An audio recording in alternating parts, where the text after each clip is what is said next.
Alrighty, what's up, everybody? Today we have Pete Mandik as our guest, and we are going to be talking about consciousness and Qualia Quietism. And this is going to be a really just open-ended conversation. We are going to just see where it goes. So with that, Pete, would you be up for just introducing yourself and saying a bit about what you do, who you are, what your interests are, whatever it is you want to say? Yeah, sure, no problem. And thanks for having me. I think this is the first time we've spoken to each other. We've been texting each other and emailing each other, and so nice to meet you. Anyway, I'm Pete Mandik, Professor Pete Mandik at William Patterson University in New Jersey. I'm mostly known as a philosophy dude. I teach philosophy and publish philosophy, and but I do a lot of other things also. So in my teaching institution, I teach for the programs in psychology and also cognitive science. I mostly research. Most of my research winds up in straight philosophy journals, but a lot of it also winds up in scientific journals, especially in the cognitive sciences. My main topic of interest is consciousness, especially like naturalistic approaches to consciousness. I also have interest in representational content and the computational theory of mind. My general approach is very interdisciplinary, and it kind of in keeping with like not staying in my lane. I've also started publishing fiction. So this is the year that I have broken out and actually gone public with some of my fiction. So I've got one piece that came out earlier this year in the Journal of Consciousness Studies, which is kind of a hybrid academic article, but also science fiction story, appearing in a special issue about introspection, co-edited by Keith Frankish and Francois Camérère, two famous illusionists. So I run in illusionist circles. And then just last week, I sold my first straight science fiction story, not even, a half academic story. Additionally, I'm a professional cartoonist, and I've got a regular philosophy comic that gets published on a monthly basis at dailynews.com. I've been doing that since 2015. And as of this year, I am under contract for 3 philosophy graphic novels with Hackett Publishing. And the first one of those is supposed to come out in October of this year. And it's going to be about philosophy of mind, which is my true love, philosophy of mind. So that's a little bit about me, consciousness philosopher and international man of mystery. So what's really awesome about this is that there's all this other stuff that I'm really interested in that you do that is not like what we are billing this conversation as being about, which is about, qualia, philosophy of mind, consciousness type stuff. But, and it's not something I talk about on my channel a lot, but I have a love of science fiction. I wouldn't say that I've read or I know all of the science fiction in the world. Pause for a moment to talk about all that stuff. Like, I'd be curious to hear, you just wrote, like, is it a book? Is there a novella? Like, what is it that you wrote? So the thing that I just got accepted for publication is a piece of flash fiction. So it's only 250 words long, and a lot of oh wow, and a lot of the stuff, like the fiction that I've written, has been very short stuff. So flash fiction, properly so called, but there's even smaller instances of flash fiction. One format is known as drabbles, and those are super short stories that are exactly 100 words long. I wrote a bunch of those about 20 years ago, and I'm just now getting around to trying to get this stuff published and get back into writing it. And I do have some longer pieces on the back burner, but nothing book length yet. Yeah, I enjoy science fiction when it crosses over into addressing philosophical themes, but a lot of it I just enjoy for its own sake. I love a good movie or whatever that's just got robots and lasers. There's that part of me that just loves robots and lasers and explosions in space. So I like that stuff. But a lot of my interest in philosophy of mind, it kind of started off in science fiction. When I was a little kid, I was really interested in science and science fiction, both, which is pretty typical nerd combo. Um, and I remember by the time I was in high school, I realized like one of my favorite books was this big encyclopedia of science fiction that my high school library had. And I would just sit down and page through it and read all these synopses of novels and short stories and movies. And I realized that I really like my main interest was in the ideas. Like, you know, I mean, I still enjoyed reading novels and stuff, but oftentimes I'm like, who cares about the characters and the? I just want to know like what's the wild MacGuffin at the heart of this story? What are the weird ideas? And I realized like I was really attracted to the ideas, and not so much just the the escapism of identifying with different characters. Like who cares about people? I'm here for the wacky concepts. And I in high school, I had a this teacher who kind of became my mentor. She was my freshman honors English teacher, and she really became like my mentor really like throughout the rest of my high school career. I talked to her a bunch, and she talked me into talking my dad into driving me out from the suburbs of Chicago to Indiana University to attend a week-long summer camp in philosophy. So this is like between my freshman and sophomore year in high school.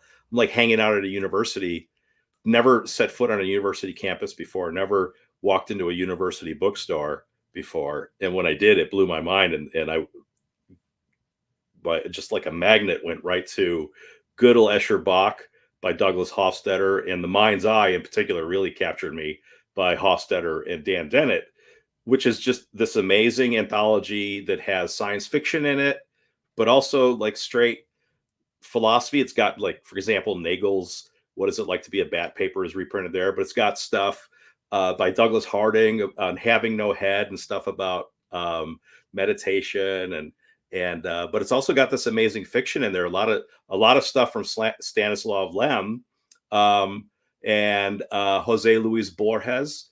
And so then I realized like that there's this science fiction that is deliberately philosophical in literary fiction more generally that's philosophical. And so that's kind of how I got hooked on philosophy of mind, because like so much of philosophy of mind, you love robots and lasers and stuff like that. Well, philosophy of mind has got robots and giant computers and aliens and then zombies and stuff like that. And yeah, so I'm very much a sci-fi guy, and kind of like realized I love the ideas first and foremost, and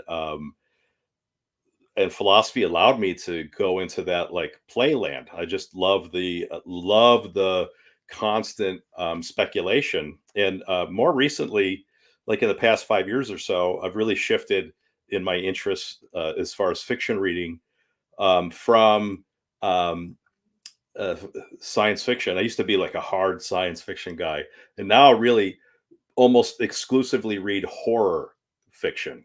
And there's some really great like philosophical horror out there. Thomas Ligotti is someone who I recommend to everyone. He's very influenced by Borges, for example. But yeah, I love philosophical horror, philosophical science fiction. Ted Chiang, Greg Egan are sci-fi authors. I'm recommend to everybody who stands still for longer than 10 seconds.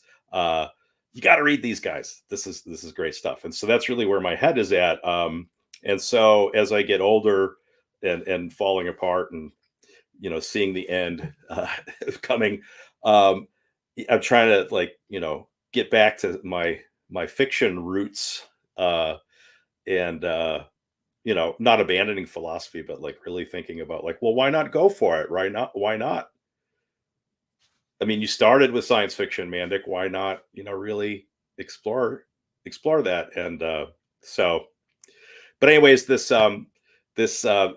flash fiction that I just sold is coming out in Crab Tales magazine, a a online fantasy and science fiction um, journal dedicated to stories about crabs. And the editor in chief is a philosopher in Ireland, Rachel Handley, who publishes science fiction in addition to her academic work. And I discovered her on Blue Sky. Well, this is one of the good things that happened trying to switch over from Twitter to Blue Sky, is meeting her and learning about this book that she had recently put out, which was a collection of her published short work. And then she had just recently started this online journal for crab fiction, and I'm like, that kind of wacky weirdness really, like, just like one of my philosophy papers is called Shit Happens, and I've got another one uh called like How Not to See a Banana. um I'm, like, the idea of like having my first fiction piece be a story about crabs in a journal dedicated to crab fantasy and crab science fiction. That was too good to be true, and I made it, baby. King of the crabs. I just jumped on to Blue Sky some time ago, and I've been posting there. I just started posting last week, and the first thing I started seeing was all the stuff with crabs and what Oh yeah, looks that's why. like really photorealistic drawings of crabs. I don't know if you that weren't you posting about those? Yeah, and now you know why. Yeah, so that I do not understand. Is there some reason why crabs, or is it just absurdism for its own sake? Like, just crabs are cool, why not? I don't know. I think it's probably absurdism for its own sake. This person, Rachel Hanley, one of her short stories in this collection that she published was, they're all kind of philosophical, and the name of the collection is like Possible Worlds, and that's kind of the unifying theme. And in one of the shorts, it's about a possible world where everything is crabs. Um, which I don't know if that's a Joss Whedon reference, but there's an episode of Buffy the Vampire Slayer where they mention a possible world that is nothing but shrimp. But anyway, so um, it's I think kind of a continuation of that running joke, and I suspect that she just likes crabs. Certain people just like certain animals. I really like sea otters, probably my favorite animal, and my kids know this and buy me stuffed sea otters. So I suspect it's something like that. But also, do you know about the carcinization hypothesis in evolutionary biology? That No.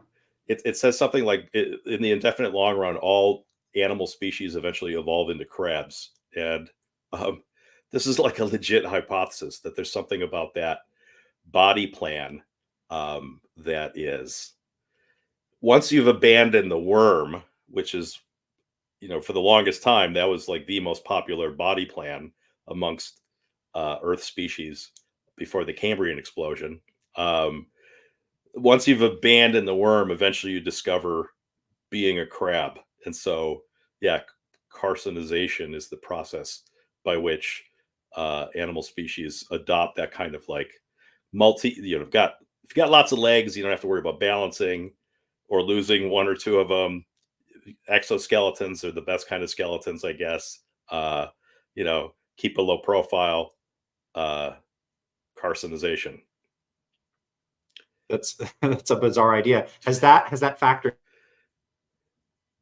Maybe we shouldn't make them humanoid. We should make them, craboid. You cut out a little bit there. Make who into crabs? Has that prompted people like Boston Dynamics to consider crab form I as don't like the know. default robot form instead of human, like humanoid? Boston Dynamics really seems to be in love with dogs. um Right. Yeah. there's a certain, at least at the initial stages of trying to get a robotics company up and running, you need to maximize cost benefit uh ratios. And legs are expensive. but it's also expensive to build a robot that can balance on fewer than 3 legs. So There's also the social factor. People probably don't find crabs quite as cute as they find dogs. no, if you had a crab come up to your door and deliver your Amazon package, that might I trigger would love it. That would be awesome. people that are afraid of spiders might get triggered by Ah, true. multi-legged Amazon drone. So if you want me to do so, I could throw a few links in there to wherever people could find like your comic stuff or your science Sure. fiction. Probably the Uber link would be petemandik.net. Okay, fair enough. I there can you throw could that in there. I don't think it's already there. So everything yeah, else. for people listening, do check that out. Yeah. So you mentioned because I was going to ask, but I didn't encounter Stanislaw Lem until maybe 10 or 15 years ago when I don't know on a whim I picked up Siberiad, and it was my favorite thing I've ever read. Yeah. I absolutely loved it. I've reread it I think 3 or 4 times.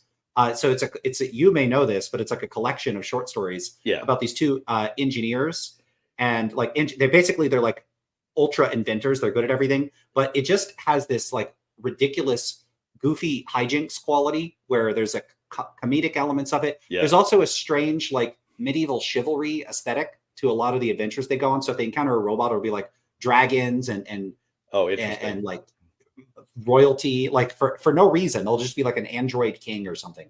But have you read it? I think The Mind's Eye has a lot of excerpts from the Siberiad in it, and so I think it has some of the stories specifically from Siberiad. Because so Stanislaw Lem is probably most known for like longer works rather than that one. I'm not really sure what Stanislaw Lem is known for. I don't hang out with sci-fi people, so I don't know. But I just love the stories in there. But it has this like one of my favorites is this story about a storytelling robot, and then it's like Inception, where it's like a person telling a story about a person telling a story about a robot that tells stories, and then the storytelling robot tells a story about a person telling a story.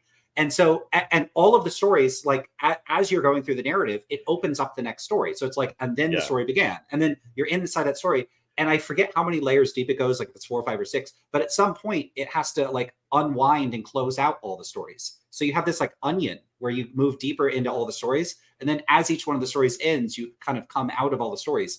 And that sort of like that structure, that like narrative structure of storytelling, that's like, it's so bizarre. I've never seen anything like it. And I was just like, this is like just inspired work. I've never seen anything like that from anyone. There's a Ted Chiang story like that, and I forgot the title of it, but it's in his Exhalation collection, and it's like set in it's set in like medieval Arabia, and is it the first one, The Merchant and the Alchemist Gate? I just Googled it. Yeah. So it's like this time travel thing where there's some like this alchemist. He has a bunch of these you recognize as a reader, you recognize that these are technologies. Just the way that Chang describes them, the reader recognizes that like, yeah, this guy has this amazing technological ability aside from the fact, even though everything else kind of screams medieval, Middle East, Islamicist locale. I'm not going to spoil it, but there's multiple characters that are interacting with this time portal. This alchemist has this like portal that if you step through it, you wind up in the same place, but at some different time. And there end up being these different stories that are told by the different characters, but they are all nested. So there's this larger framing story, and then there's a story within the story, and then a story within the story, and they're all kind of referring to the same set of events. So it's not like metafiction. It's just like kind of different points of view on what ultimately is happening. But then also you get this like non-linearity because they're like chopping up. And you kind of I don't want to spoil it, but one point early on, you might think you're hearing different stories about different people. And then later you realize like, oh, there are fewer characters than I realized. Some of them are just different time slices of the same one. But anyway, my first lem, even though like I was exposed to that Siberian stuff that was in Mind's Eye, I kind of wasn't captured by it. The first lem that really got me was this very weird place to start with Lem. This book of his called Imaginary Magnitudes, which is a collection of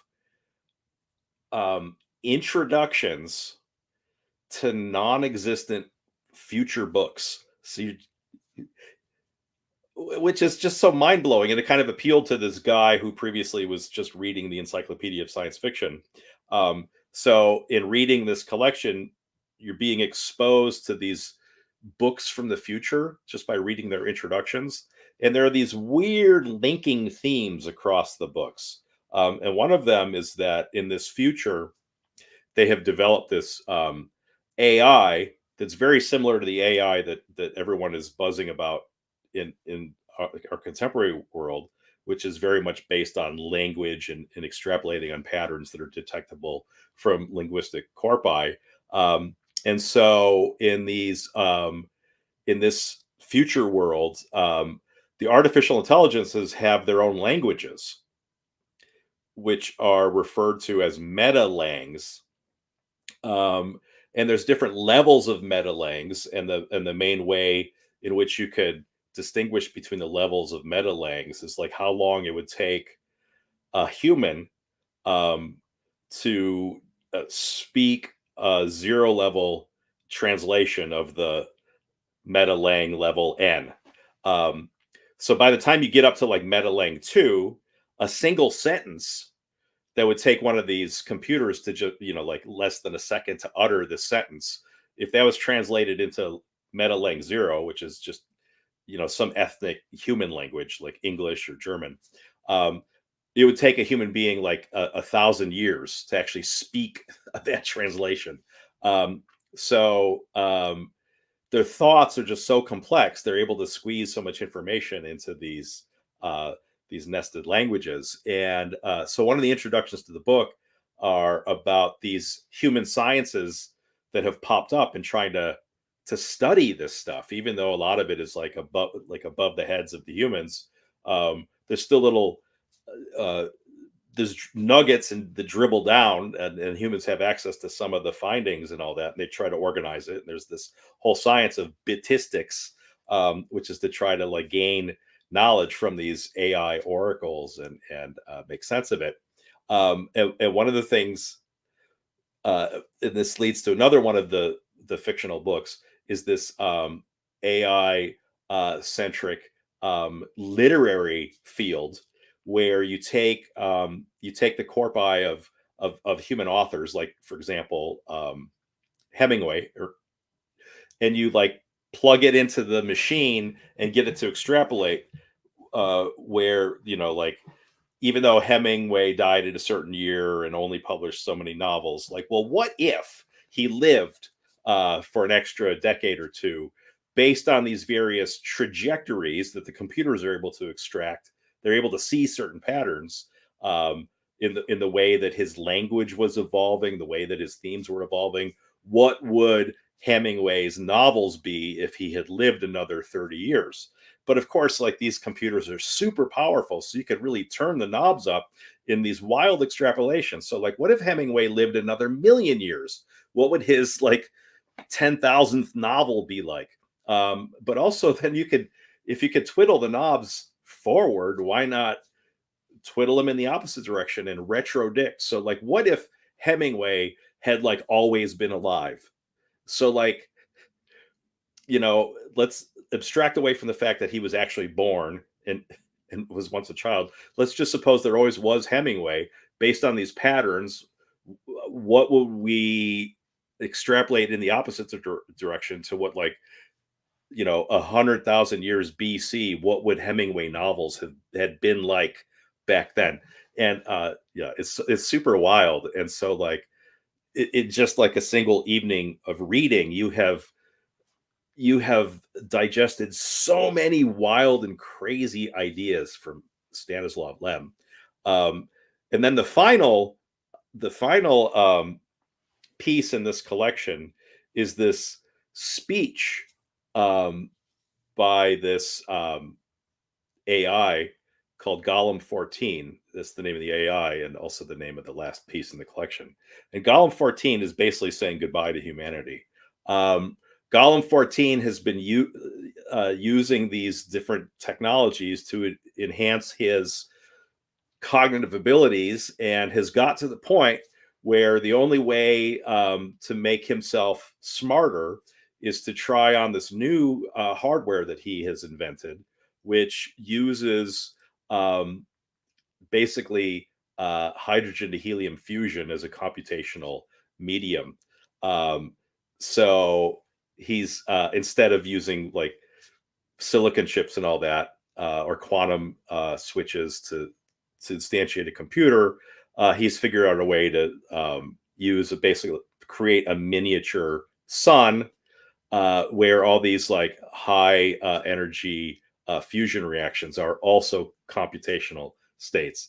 And in fact, he's been doing this for a while now, but he's gotten to the point where the only way to make it even more complex is to make it so dense that it'll collapse in on itself into a black hole. And so he's not sure what's going to happen once his solar brain turns into a black hole. So this is his like farewell letter. He's pretty sure that if he survives this, he will have entered some other universe or something like that, that he's going to come out some other end of a white hole or something. But then that finishes the collection. And it's just it's so mind-blowing. And Lem, kind of like what you're describing with that Siberia story, where the stories within stories within stories, like the dude does not let up. It's just like ideas within ideas, and the idea density is just insane. But I love it. Imaginary Magnitude by Stanislav Lem. Go check it out. And it's really wild to read in light of what's been happening the past decade or so with large language models and the revival of connections networks and stuff. It's kind of interesting the way he anticipated a lot of the like cultural fallout from that. Good stuff.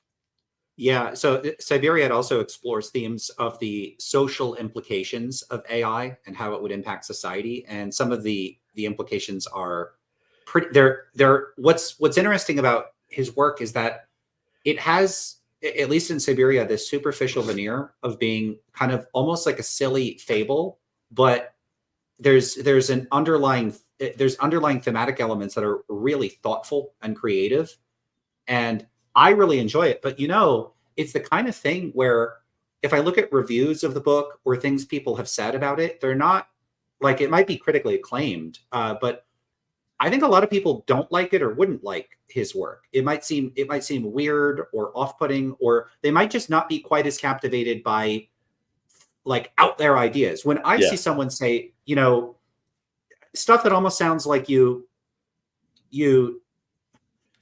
took some kind of drug or something and had this out there idea. Sometimes those out there ideas are just uninteresting and stupid. Like, what if we were all shoes? Like, I don't know how interesting that would be. But he manages to make it like in a way where I want to think that there's something mind expanding, almost like you're stretching the imagination by thinking about weird things. And again, it's a case where I don't know how you could possibly run a study to prove this, but I feel like exposure to that kind of stuff can sort of limber up the mind and allow you to explore the sort of possibility space of the world in a way where it's not just that I enjoy this stuff for its own sake. Yeah. It feels like it almost feels like rewiring or like rewiring the mind or acquiring software to think in new ways. Yes. And, I do see, because I think we should move into the philosophy of mind stuff. Yeah. I at least see connections here between science fiction and philosophy of mind. The one thing to say about philosophy of mind is I think, and of course I haven't been in every field of philosophy, you dip your toes everywhere if you study this stuff, but usually it's, you just dip your toes, you don't dive right in.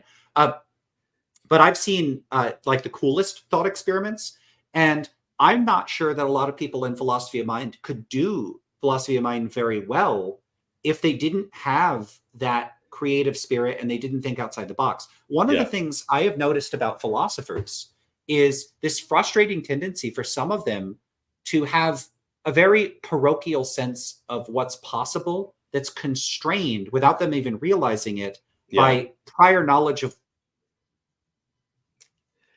the sorts of constraints that influence humans. So, Yes. you take something like Mary's room or something, and I think there's a failure to appreciate that our visual system and other parts of our cognitive systems may not be integrated in the way that like some potential android being could be.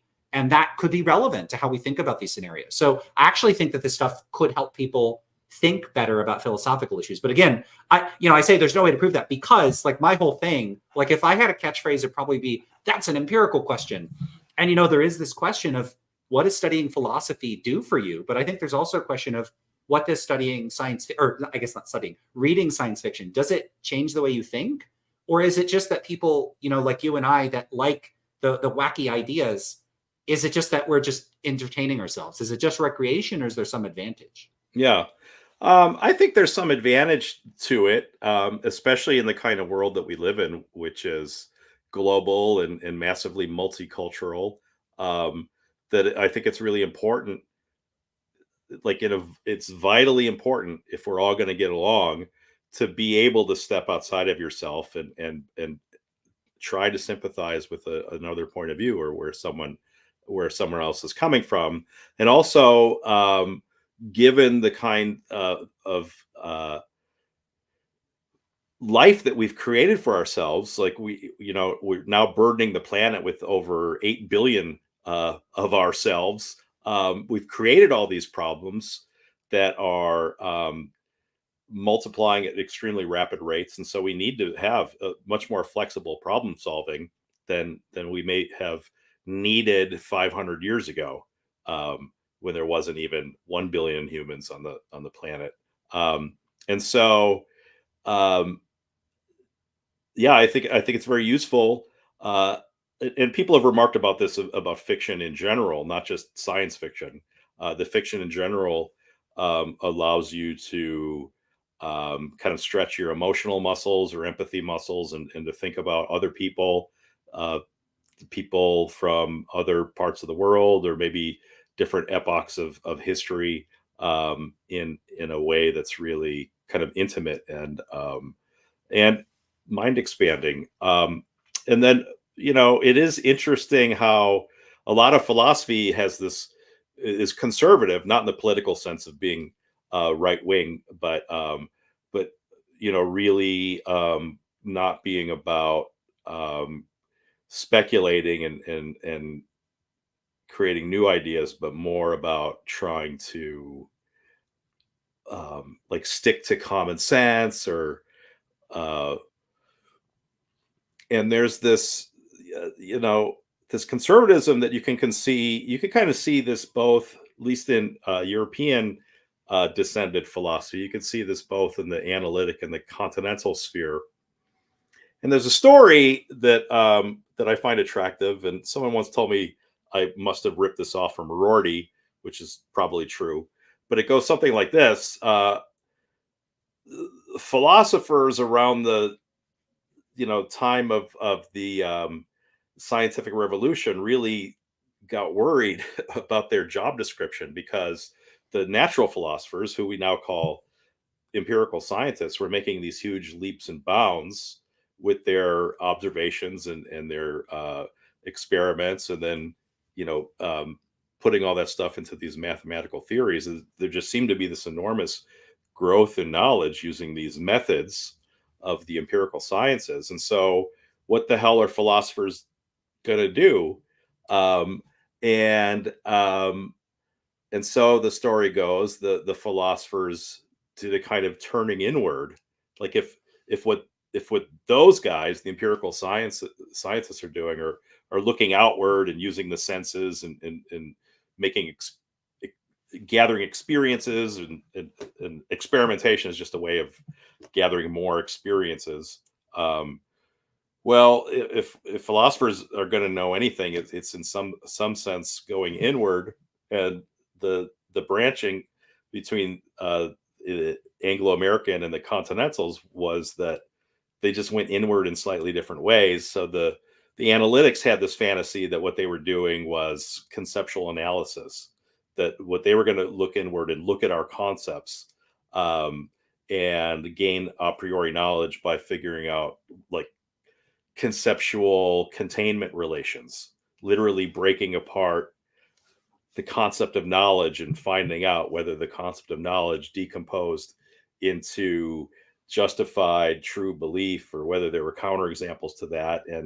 And even though people kept pointing out that, like, well, maybe concepts don't work that way, and maybe it's like a really big red flag that no one succeeded in analyzing a concept, they nonetheless continue to operate in that general way of, like, you try to come up with intuitions and see if there are counterexample to some generalization, and then you modify your generalization. That's just all like keeping on with this job description that you're going to get a priori knowledge through conceptual analysis. And then the continental version of this is phenomenology, that you do the Husserlian epochet, and you bracket the external world. You just look at experience itself.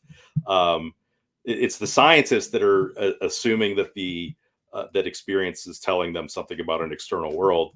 But we, the phenomenological philosophers, are just going to look at experience itself and see if we can read something off of that. And so you wind up in both cases with this kind of conservatism, that there's some presupposition that there's some kind of like foundation on the inside that you can, if you look at hard enough or carefully enough, you're going to get some gems out of that. I'm very much of the attitude that both of those kinds of conservatisms are just stultifying. They're just dead ends. And so, what are you going to do then if you like I do, sitting on your butt? And so, like, the science fiction stuff really kind of like very speculative flavors of philosophy are really attractive. And like, let's wing it, let's have fun with it. Why try to capture the way people have used words? Let's talk about possible ways of expanding our vocabularies, because they have been evolving. One of the mind-blowing sorts of ideas, at least to me, is that a lot of things that we take for granted, like, for example, consciousness, one of the main things we're here to talk about today, maybe those are recent. Like, the idea is a recent invention. And you see, like, Nietzsche floats this, and Julian Jaynes famously, had his breakdown of the bicameral mind, and that's exactly who I was thinking of. Yeah, and you see versions of this in Wilfrid Sellars, and in Empiricism in the Philosophy of Mind. He talks about our Rileyan ancestors, and does this thought experiment about imagine people that are just like strictly behaviorists, in the sense that they have developed a vocabulary for describing each other's behaviors, in addition to describing stuff in the external world. And they, and they speak, but that's all they have. They have what he calls this like Rileyan language, referencing Gilbert Ryle, who's often thought of as a behaviorist in philosophy. And then he does this thought experiment of how they might come to invent the ideas of subjectivity and an inner private realm, and how they might be led to that by just initially having a vocabulary for describing language. And some people, you present that to them and it's just like freak out. It's almost like they're allergic to it. Like, no, my consciousness is what I know best. It's and the idea that maybe it's an invention. It's just like, just relax, dude. Think of it as a science fiction story. What if? Like, can't you try this on? Because maybe there's some truth there, actually. Like, maybe it was just a recent invention, and maybe it isn't so obvious, and maybe it wasn't given. But I think those sorts of thought experiments are really enormously um, just interesting and enjoyable. But also, like, I think they're useful, and you could point out key places in our intellectual development, not just in natural science, but in mathematics and even more largely, where someone said, well, like, what if, what, like the history and mathematics of infinity, a lot of for a long time, a lot of stuff about infinity was just taken to be nonsense, just blatantly contradictory. And then you have people like, Georg Cantor saying, well, like, what if we just change the definition, and see what happens? And then was able to derive all this stuff. And in some sense, like, what, how else would there be progress aside from just taking the old stuff and saying, like, well, how about not that? And let's see what we can do with it. And when I say let's see what we can do with it, I don't mean let's try to make more money or cure cancer or whatever. I mean, that would be great. I would love to make a lot of money and cure cancer, but also just like, let's see what we could do with it, aside from just accumulating wisdom about so-called common sense and rearranging the books we already had. So do you see there? So you mentioned common sense, and I'm currently reading some stuff where the authors will talk about common sense, and it looks like they want to vindicate common sense. And I see this as a common project among a lot of philosophers. It's like they start with these assumptions, like, hey, these are the commonsensical views. How can we vindicate them? How can we show that we were right all along? And that seems like such a strange motivation to me, to say, hey, we already know what's true. Now, why is it that we know what's true? Rather than thinking, hey, maybe common sense is wrong about this stuff. And what I've noticed is that philosophers will pay lip service to or nominally acknowledge that revision might be on the table.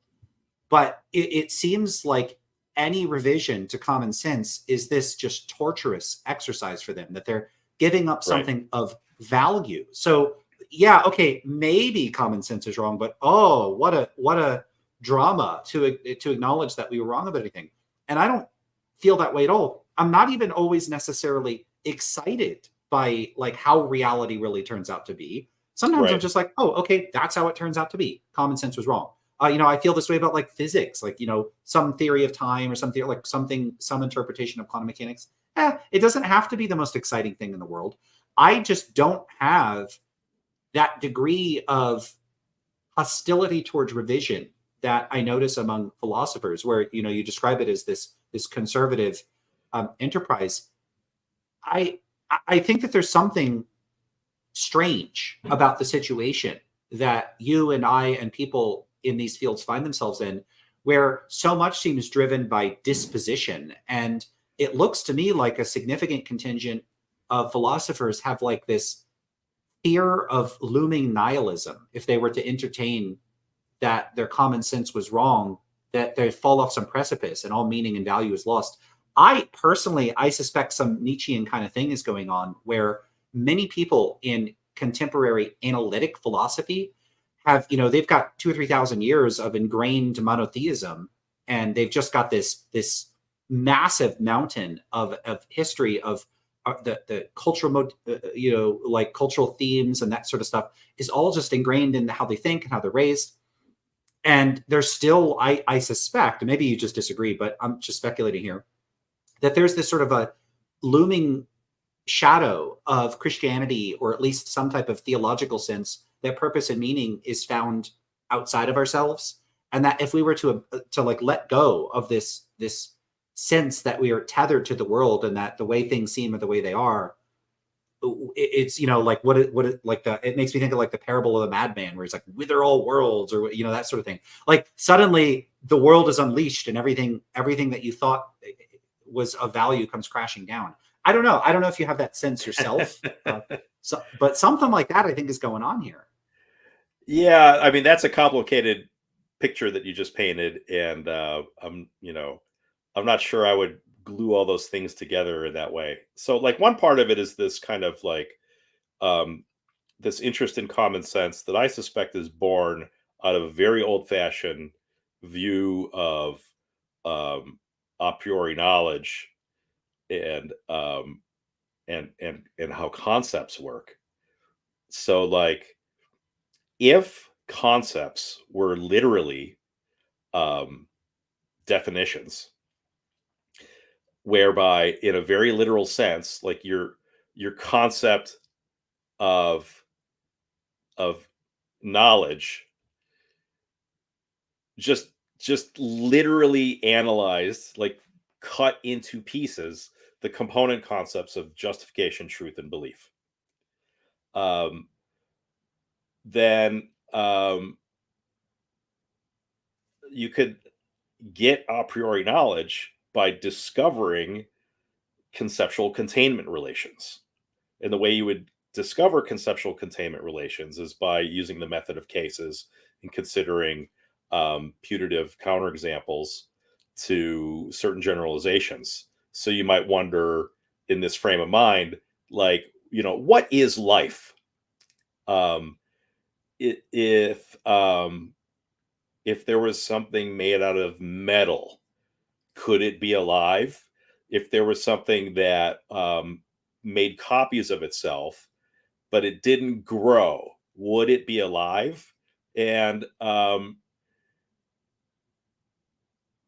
what a scientist would do is talk to his or her buddies and say, like, yeah, which of these things do you want to say are alive? We'd pick some things, then we go like investigate them and find out what, if any, patterns are there, what, if any, commonalities there are. And then if you're wondering whether, like, you discover they all have carbon in them, and you're wondering, like, well, are there any that don't have any carbon in them? Well, let's go look, right? But the kind of question the philosopher wants to ask is like, yes, but what about in all possible worlds in which there are living things? What if there was a possible world in which there was something just like a cat, but it was made out of copper, and it never ate? Would that be alive? And since we can't go to other possible worlds, the only way you would have knowledge of what's supposed to be necessarily true or true in all possible worlds is by examining the concepts and finding out, like, well, what would you say? Intuitively, what would your reaction be to the copper cat-shaped thing? And so, that's where this interest in common sense comes. And it's very easy, if you already have kind of a tendency towards naturalism, to recognize that itself is based on a bunch of empirical hypotheses about, for example, how concepts work, which, insofar as people have tried to investigate that empirically, it seems like that's not how concepts work. And lots of philosophers have been pointing this out for a really long time. Wittgenstein gets a lot of credit for, trying to move us away from concepts as necessary and sufficient conditions or definitions, and instead maybe they're more like family resemblance or what later psychologists call prototype structures.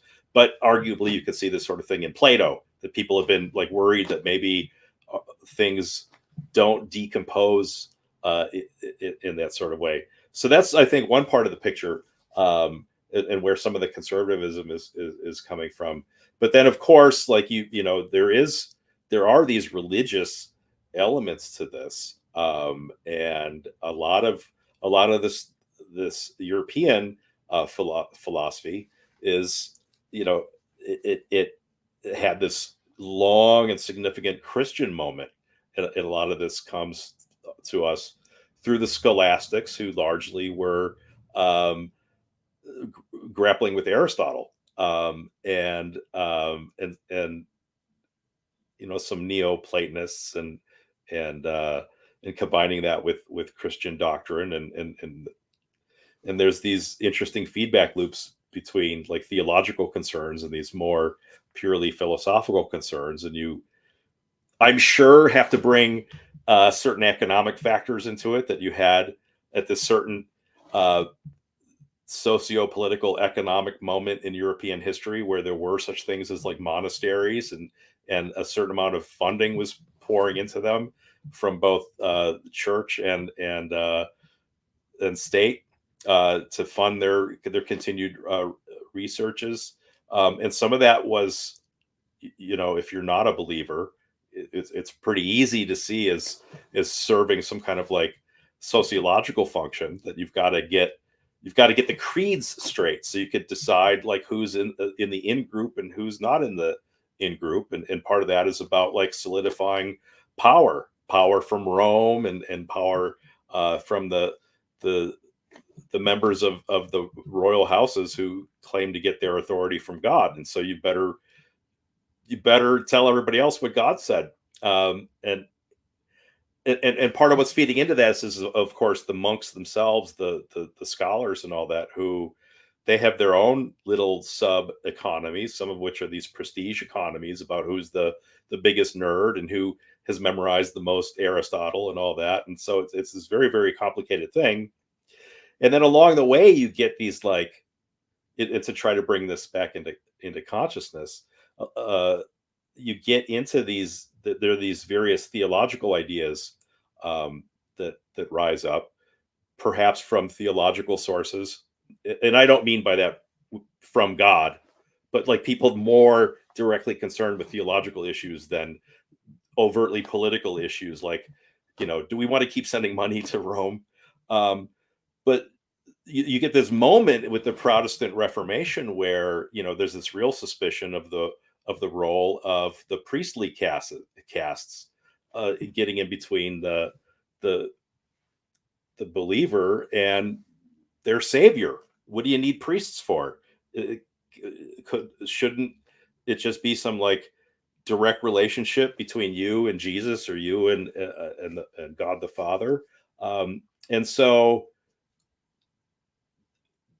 this is speculative. Like I'm not going to say this is definitely how things went down.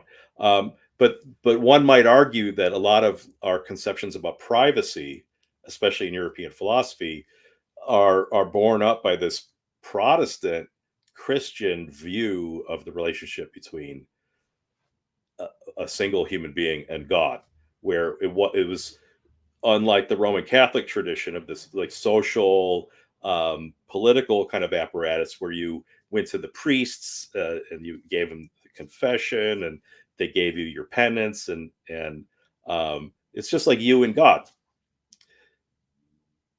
And what matters is what you believe, and what you believe is private.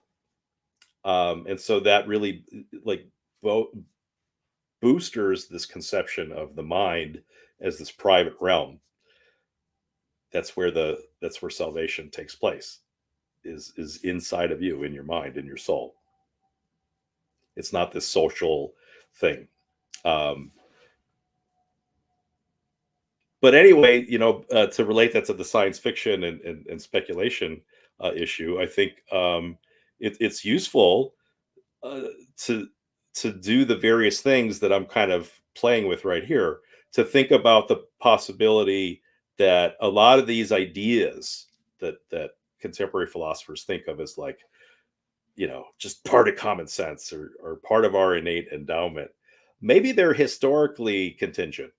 Maybe some of them are recent inventions. The word consciousness is kind of a new word, actually. It's only a few hundred years old.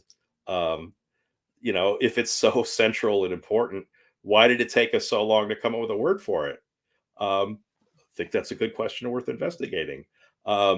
And some of this might be culturally contingent, that maybe this stuff doesn't translate in different cultures. And there's a great paper everyone should look at by Kathleen Wilkes called it's called something like Ishi Da, something like that. It's about the project of trying to translate English words that are connected to the consciousness literature into I think the languages in particular she's looking at are Czech and Mandarin, I think Japanese. Anyway, so she's doing this kind of cross-cultural investigation. And once you start looking at the way different cultures and different languages deal with the stuff, you start to get a lot less secure that mono linguistic English speakers gazing at their navels is really going to get you anywhere about anything. But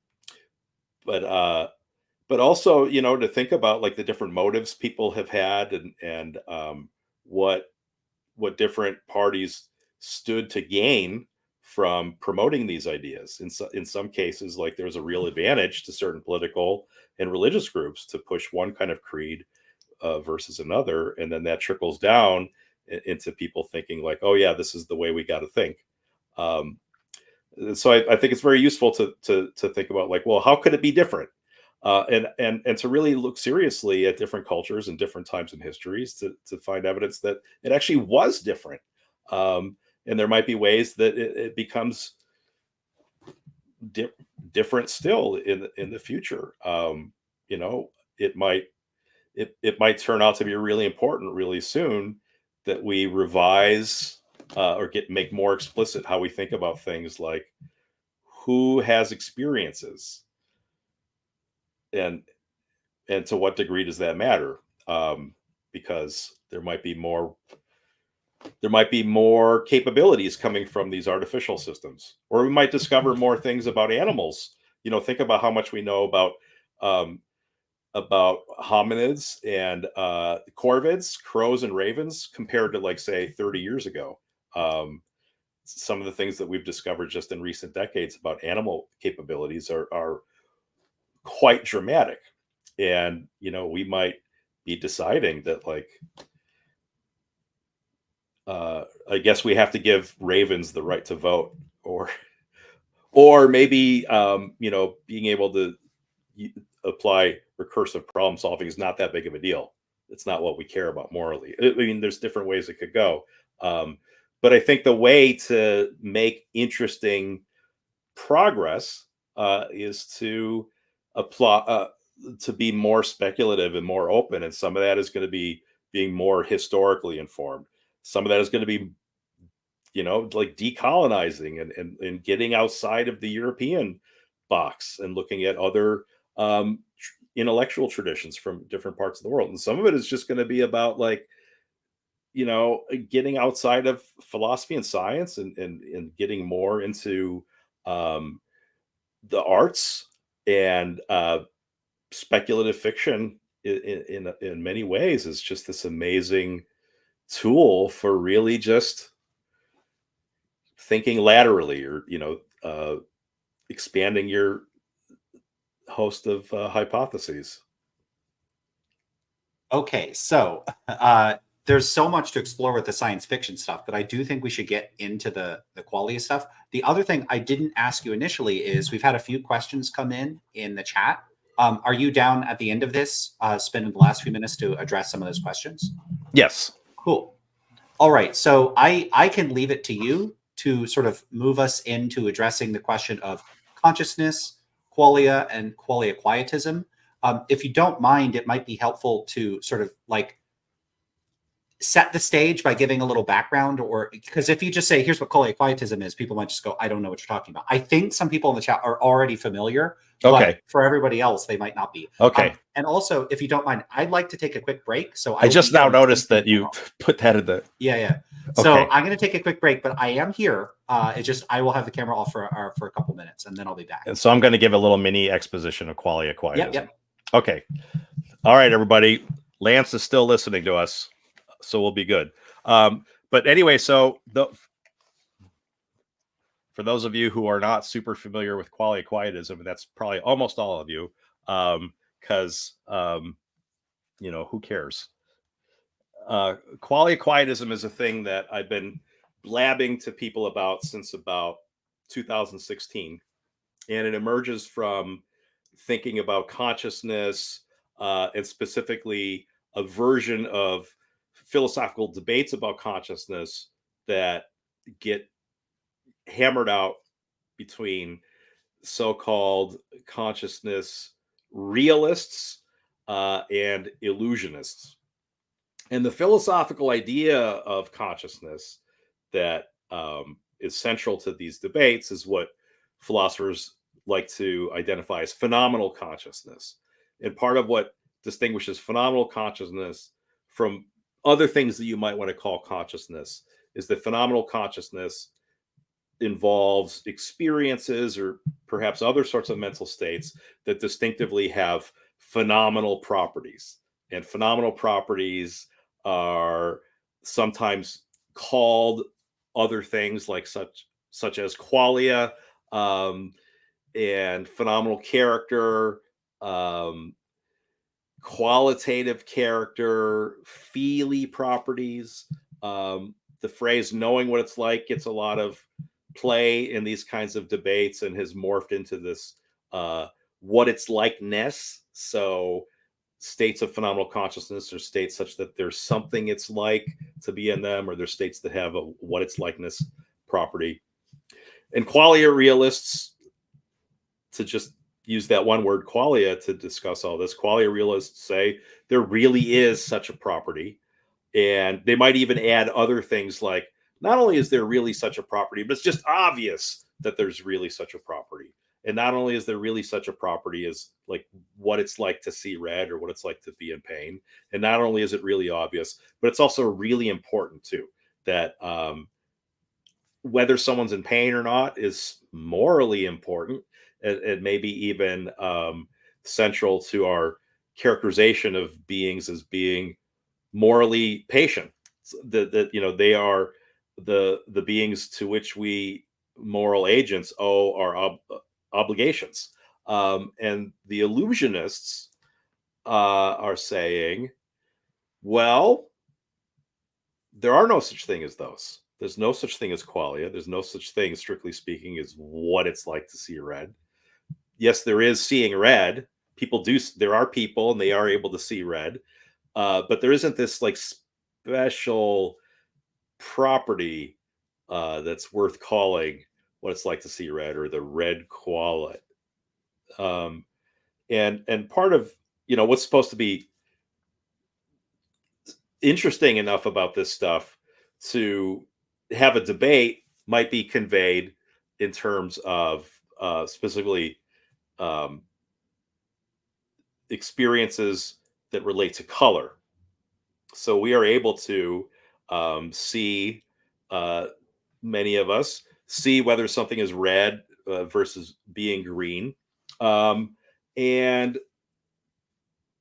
allegedly, when you try to give like a scientific or natural account of what's going on when you see red or see green, it's very difficult to relate that to like a mathematical scientific theory. Many people might say like, oh, well, red things are things that reflect or emit long wavelength light, and blue things emit or reflect blue wavelength light. And so what's the problem? Like, colors are out there. It's just like these wavelengths of light. And if you dig into the attempts to come up with the science of color a little bit, you realize like that can't be the theory at all. The way we perceive colors, even when we perceive them, so to speak, accurately, we perceive colors as being similar to each other or different to each other in ways that we could represent in like the hue circle. So in the hue circle, like red is in between orange on the one side and purple on the other side. And so we could say things like red is more like orange than green. And blue is very similar to purple, and purple is kind of similar to red. But the wavelengths, like if we just identified the colors with wavelengths, we wouldn't get that circle of similarities. So it becomes very tempting then to say that if there's any colors at all, they're not really out there. The external world is just made out of atoms and these particles moving through space over time, none of which are individually or even collectively colored. The colors somehow are in the mind. And if you're a physicalist, then that proposal that the colors are in the mind is really puzzling, because if you're a physicalist, the mind is pretty much just the brain. And if you literally look inside someone's brain, you don't literally see most of the colors that they claim to see. If you look inside their brain, you're going to see, some gray matter and pinkish. You can see some red blood, but you're not going to see bright green.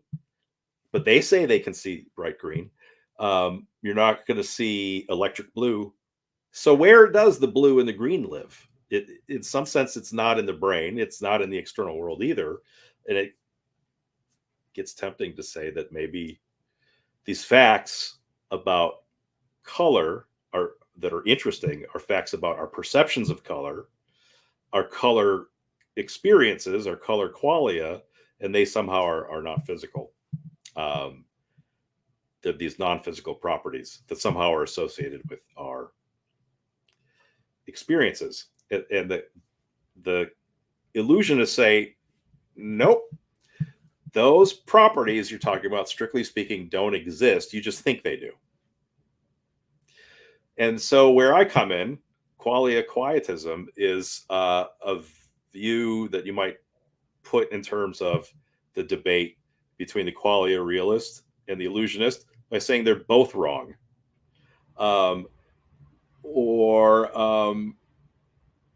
Worse, like they're not even saying anything meaningful. So the Qualia realist, in order to say Qualia exists, they have to mean something by Qualia in order to assert that Qualia exists. The illusionists, in denying that Qualia exists, have to mean something by Qualia in order to say Qualia don't exist. Just like if I'm going to deny the existence of unicorns, I have to tell you, if I'm going to give you an argument for that negative conclusion, I have to tell you what I mean by unicorns. I mean, there's no such thing as a horse with a horn. If I don't mean anything, it's just like yabba dabba doo, doesn't mean anything. It's just a silly noise. Then I can't meaningfully either assert nor deny its existence. And so Qualia Quietism is saying that the concept of qualia and the nearby allegedly synonymous concepts or terms like what its likeness, phenomenal property, qualitative property, those terms are all meaningless. And so you can neither affirm the existence of them nor deny the existence of them. And the quietism part is literally that, whereof one cannot speak, thereof one should remain silent. There's nothing to say using those terms. So that's the basic view. I haven't really given an argument for it yet. But maybe that's a good place to pause and see how Lance is doing. Are you back? Yeah, I've been back. You seem great. Physically back. So maybe this is something worth mentioning, like mentioning how we got in touch initially. Can we talk about that? Yes, how we met. Yeah, it's a beautiful story. I think my understanding of this is that I was in the middle of some debate. I don't know. I was on some website arguing with people. Yeah. And, for a long time, I've called myself an illusionist. So I don't think that there is any such thing as qualia or phenomenal states. I've been in the Dennett camp for as long as I can really remember. I tend to be weird in that I seem to find as really appealing, I might say intuitive, views that most people would find very counterintuitive, but maybe that's just me. But I also have become increasingly skeptical in the course of my own research about the degree to which philosophers are comfortable making claims, what I see as speculative empirical hypotheses about ordinary thought, or the way like they call them the folk. I don't like that term. I tend to say non-philosophers, how they think. And so I had some sense that, on the one hand, I don't think people have phenomenal states. On the other, I'm not so sure that people think that they have phenomenal states, at least not in any robust sense. Like, people may have the, like Dennett's idea of like a user illusion. There might be the sense of a Cartesian theater that people introspect. It feels like all of our sensorial states are all sort of unified and happening in a single stream. Maybe there's those elements. Like that's part of the illusion that I think is there. But what I don't think is that people think that they have qualia. Like I suspect if you attempted to ask non-philosophers about this sort of stuff, that they would go, "What are you talking about?" They wouldn't understand the questions. And it sort of mirrored my research in meta-ethics, where what I found was that non-philosophers tend not to interpret questions about moral realism and anti-realism in the way that the researchers intend.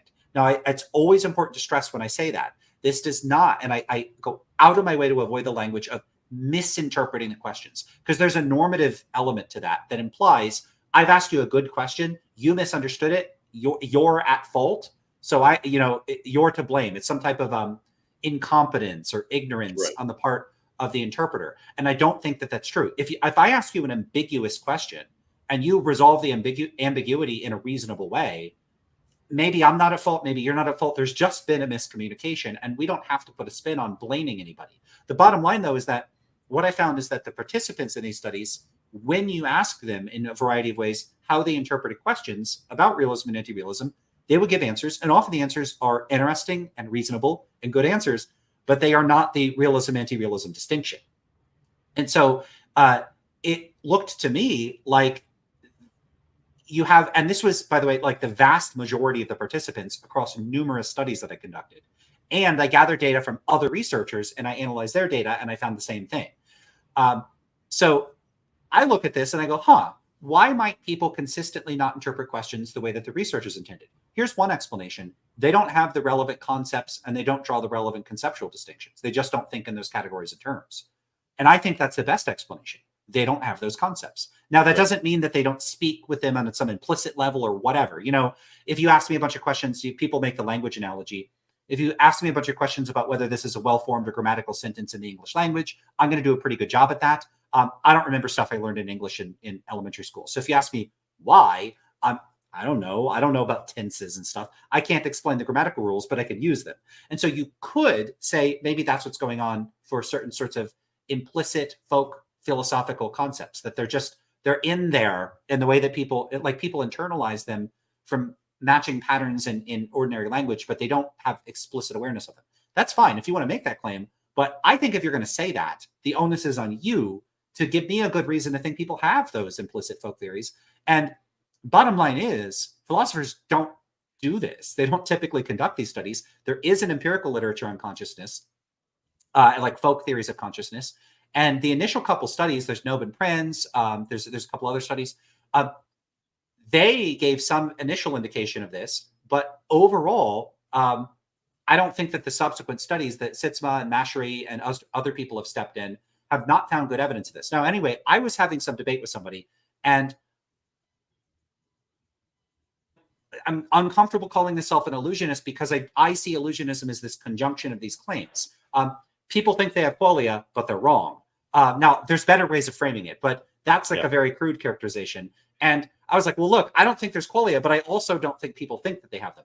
And I don't know exactly what happened, but I was Googling around in the middle of this debate and I found your paper and I stopped and I read it and I was like, oh my God, this is it. So I think I was in the middle of a debate arguing one thing, and then I'm like, no, actually I found a paper and now I'm a qualia quietist, which is weird to adopt a position mid-discussion. But that's what happened. Now, what I think happened, and again, this is just based on my vague memory. You have your perspective that's probably more accurate because I don't know what's going on in my brain, but my memory is all over the place. Sometimes it works, sometimes it doesn't. So I made some posts about this, and I think they probably came up in like searches or something. If you were looking up your paper. Yeah, I was Googling myself every so often. I feel like I'm not famous enough. And so and then I think you found my comments. Yeah, I Googled myself to see, like, do people love me? What's going on out there? And I found you talking about that paper, and I thought, number one, yay, finally someone read my paper. But also, I thought you just did a really good job of describing the paper. Oftentimes, when I Google myself, I find some horror. There's someone out there talking about how I'm an idiot, which is fine. But they're completely misremembering me. Like, if you're going to think I'm an idiot, you should think I'm an idiot for the right reasons. Like, at least understand the paper correctly. And so I thought it was just pleasant to see someone agreeing with me, because I am human. But I thought you did a really good job too. You're like agreeing with me for the right reasons, and doing a great job of summarizing the paper and articulating it.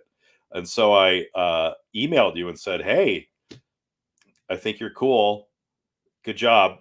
I enjoyed that. If you got anything else going on, let me know." I think that's how it went. I just emailed you out of the blue, and the rest is history. Bush and Mandik forever. It's something like it. Yeah, though, I haven't found a whole lot of advocates in the literature for this idea, and it's fairly new. But I've noticed the same pattern that I found when, there's this one obscure paper that has this huge influence on me from 2009. It's Michael Gill. He's a professor at University of Arizona. I think he's moved to a different university now. But he has this paper, Indeterminacy and Variability in Meta-Ethics. And I don't know of any other papers advocating indeterminacy and meta-ethics, but I run with that. And as far as I know, I'm the only person that has been a big advocate of these ideas. But I found if I explain them to philosophers, a lot of times they don't like it. Yeah. And then if I talk to people like on Discord or TikTok, or I just have a conversation, or like, I don't know, Yeah. I go to I'm somewhere with my wife and we go to a party or something. And I tell people about this stuff and I'm like, yeah, maybe some people speak like relativists and some people don't. People are like, yeah, that's why wouldn't that be the case? And they're kind of baffled. I'm like, okay, but you don't understand. Philosophers think this way. And then I'll give a description of, of course, my biased and probably not very flattering characterization of what the way philosophers think or the way they do what they do. And then people are like, that's absurd. There's no way. I don't like, people are almost incredulous at the way that I characterize contemporary mainstream analytic philosophy. And I've noticed the same thing with the Qualia Quietism stuff, where it's less common, but I often have people go, yeah, I really do see an issue here. The way that they have all these terms, that there's like this vicious circle. And seeing that connection, and I think I see the same thing with free will, and I see the same thing for other topics in philosophy. I see the same thing even for topics I used to be sympathetic to, like physicalism. For years I said, I'm a physicalist, I'm a naturalist, I'm a naturalist. Now you ask me what a naturalist is, and I'm like, I think stuff is natural. Okay, but what is that? Well, it's not supernatural. Right. I can't say much more than that. Yeah. So it's not natural. There's all this terminology in philosophy that I worry. And this isn't to say I don't think some of that language, if you really dig into it, it can like it can sink enough roots into the rest of my concepts where I'm like, okay, it's a little weird, it's a little out there, but I get it. But right. I worry that we might have a lot of this sort of parasitic pseudo language that looks like real language, or functions partially like ordinary language, but kind of doesn't, because it's too disconnected. And I worry that like I've identified a cluster of this stuff in meta-ethics, and you've identified a cluster in philosophy of mind. Yeah. And what if these clusters are everywhere, and like good philosophy means like going through surgically and cutting them all out? And there's just something, and this has also prompted my discovery of like Wittgenstein and all this other stuff. Like my discovery that there have been philosophers sitting around that I've had some superficial exposure to, where all along I should have been digging much more thoroughly into their particular work. And now that I'm starting to do so, I'm like, oh, okay. So as pessimistic and critical as I am of philosophy, there's a lot of wonderful insights and thoughtfulness to mine that goes back decades and sometimes well over a century. So it has actually, in a paradoxical way, actually reinvigorated my appreciation for older philosophical work, not just stuff from 20th century, but even earlier, because I am discovering threads and insights there where I'm like, okay, so it hasn't just been people that I am aggressively opposed to all along. There's been people that I feel are kind of like on my side all along. So all of that, I think, feeds in to this sense that, I think your idea is on the right track, in spite of the fact that I suspect if we were to survey philosophers, it wouldn't be a particularly prominent view, like at all. As long as I'm right, that's all I care about. I don't need to be popular. But people these days appeal so much to the popularity. I think that's been a kind of harmful consequence of the field paper surveys, which I love that they're doing surveys. Yeah. But it can be such a conversation stopper when people will now say, well, 60% of philosophers think such and such, it's a consensus in favor of it. So if you disagree with the consensus, they make analogies to like climate change. And to say, hey, you're in the 32% or whatever that endorses a view, therefore you're similar to like a climate skeptic, that can be profoundly frustrating. Yeah, it's a sorry state. And part of it is that there aren't enough smart people to keep philosophy going by themselves. They need a bunch of stupid people to keep it going as an institution. You got to have enough people teaching the classes and taking the classes and buying the books, and so that creates a certain kind of economic or pseudo-economic pressure to appeal to them.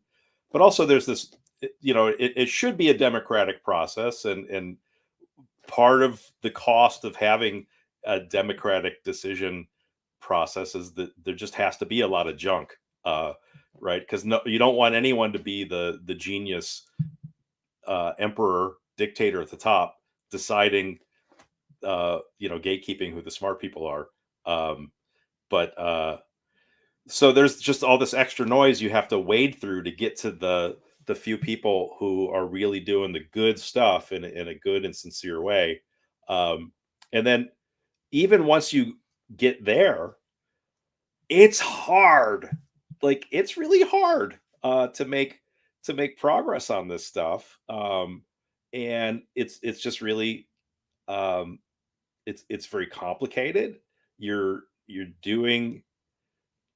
thinking about thinking and thinking about thinking about thinking. And oftentimes you're trying to tease out like these cognitive illusions that we might be prone to. I once had this experience. I wish I could remember the details better, but I was an audience member in a talk at the CUNY Grad Center in Manhattan. And the speaker was Joe Levine, who's famous for the explanatory gap. And, he's a big enough name, so he attracted a lot of people from the larger New York and New Jersey philosophical community. And one of the audience members was Jerry Fodor.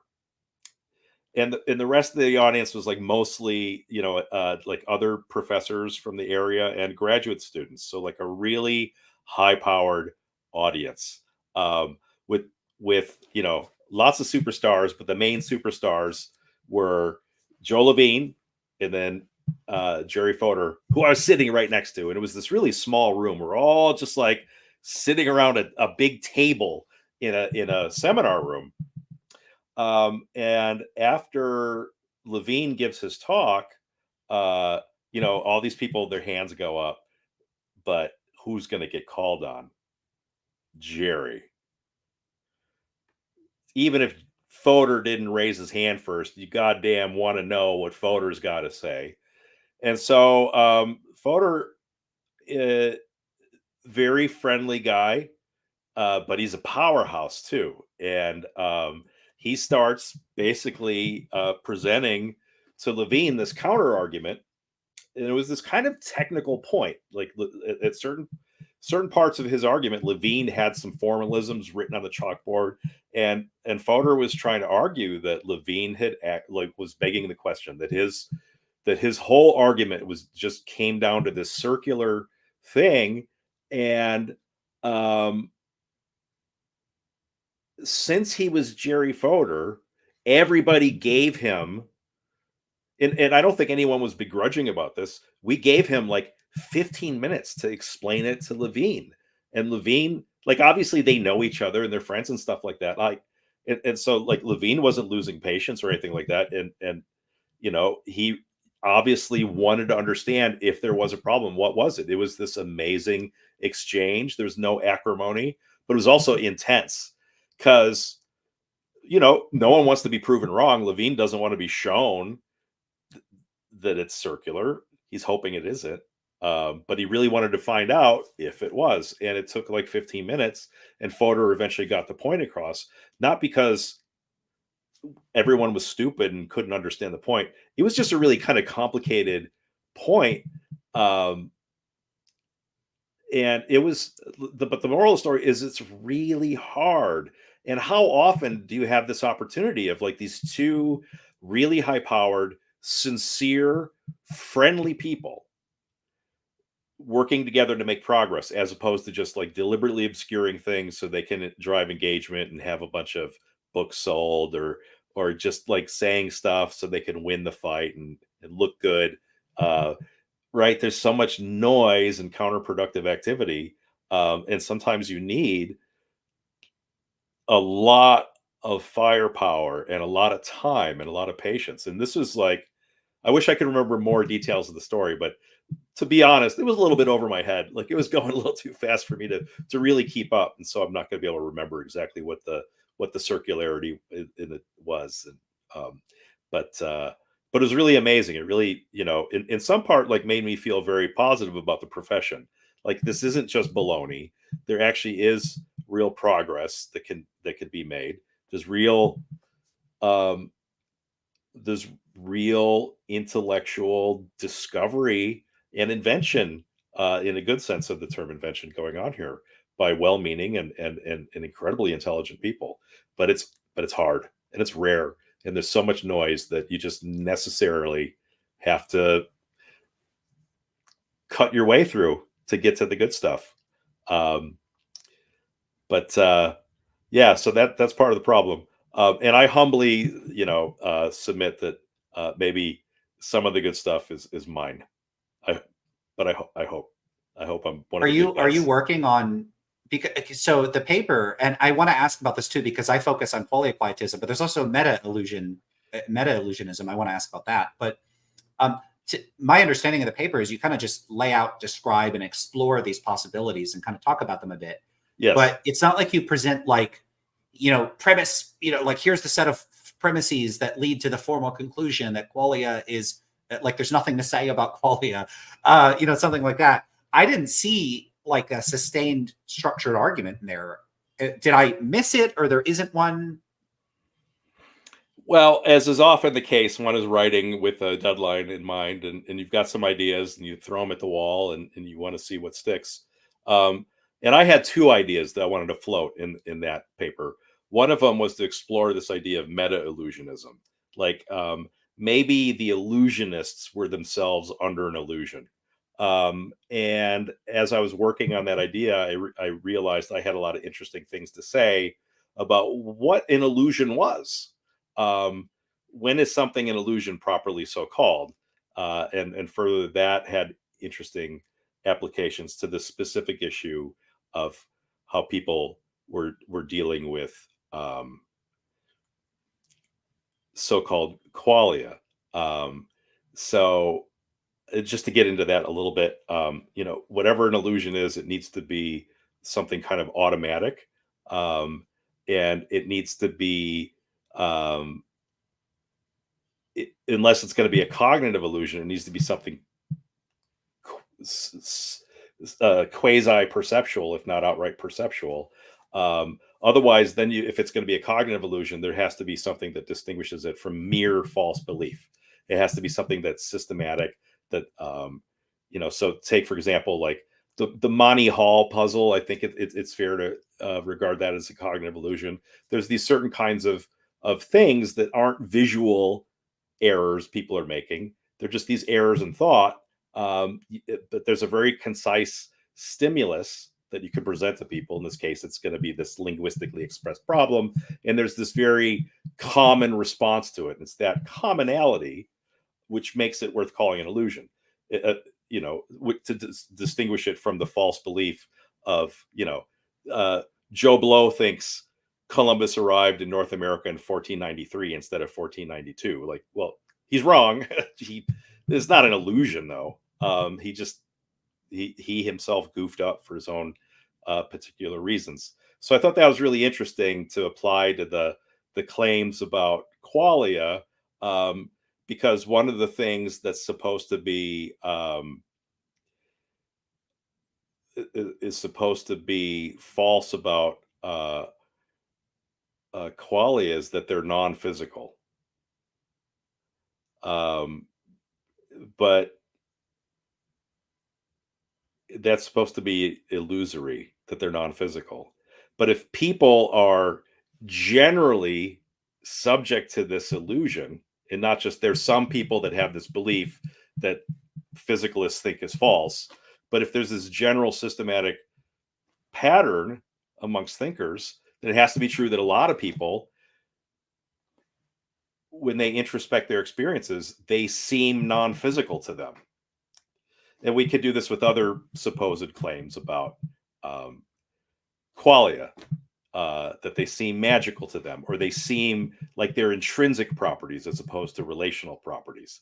And I think that in each of those cases, it's just really dubious that, I mean, of course, it's a straightforward empirical question, and I am not an experimental philosopher. I don't feel like running the experiments. So I'm just kind of pulling this out of my hat, but I'm betting that people generally don't,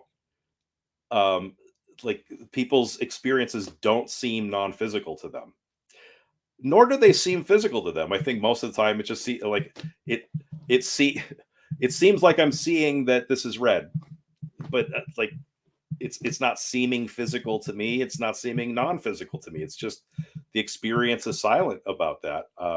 And the only time it's not silent is when you are in the philosophy room, when you're a student in a philosophy classroom, or you're a professor who's researching in these areas, or you're an interested person that's reading these technical literatures. Then you start thinking about this stuff. But that is now looking more like, if anything, false belief than illusion. So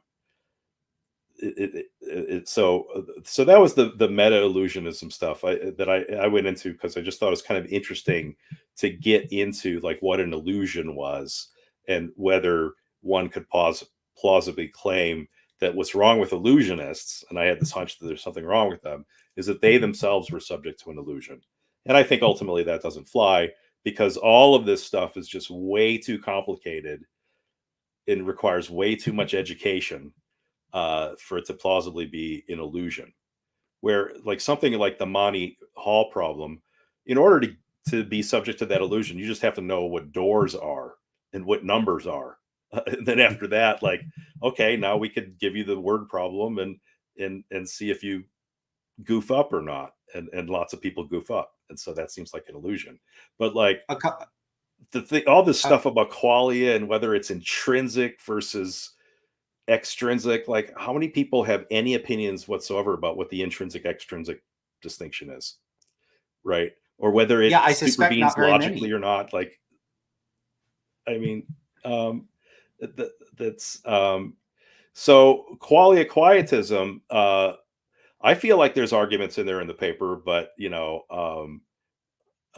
maybe it was too subtle in its presentation. But if I were to, to do the like numbered premise thing that theists on Twitter do and write it out as a syllogism, it would be something like, if it was worth either affirming or denying that qualia exist, then there would be enough uniformity in usage, whereby we could be confident in what we were affirming or denying the existence of. But there isn't such uniformity in usage, and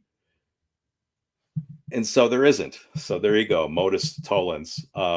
And slightly longer versions of the same thing is to point out that there are some areas of uniformity in usage, but they make this circle.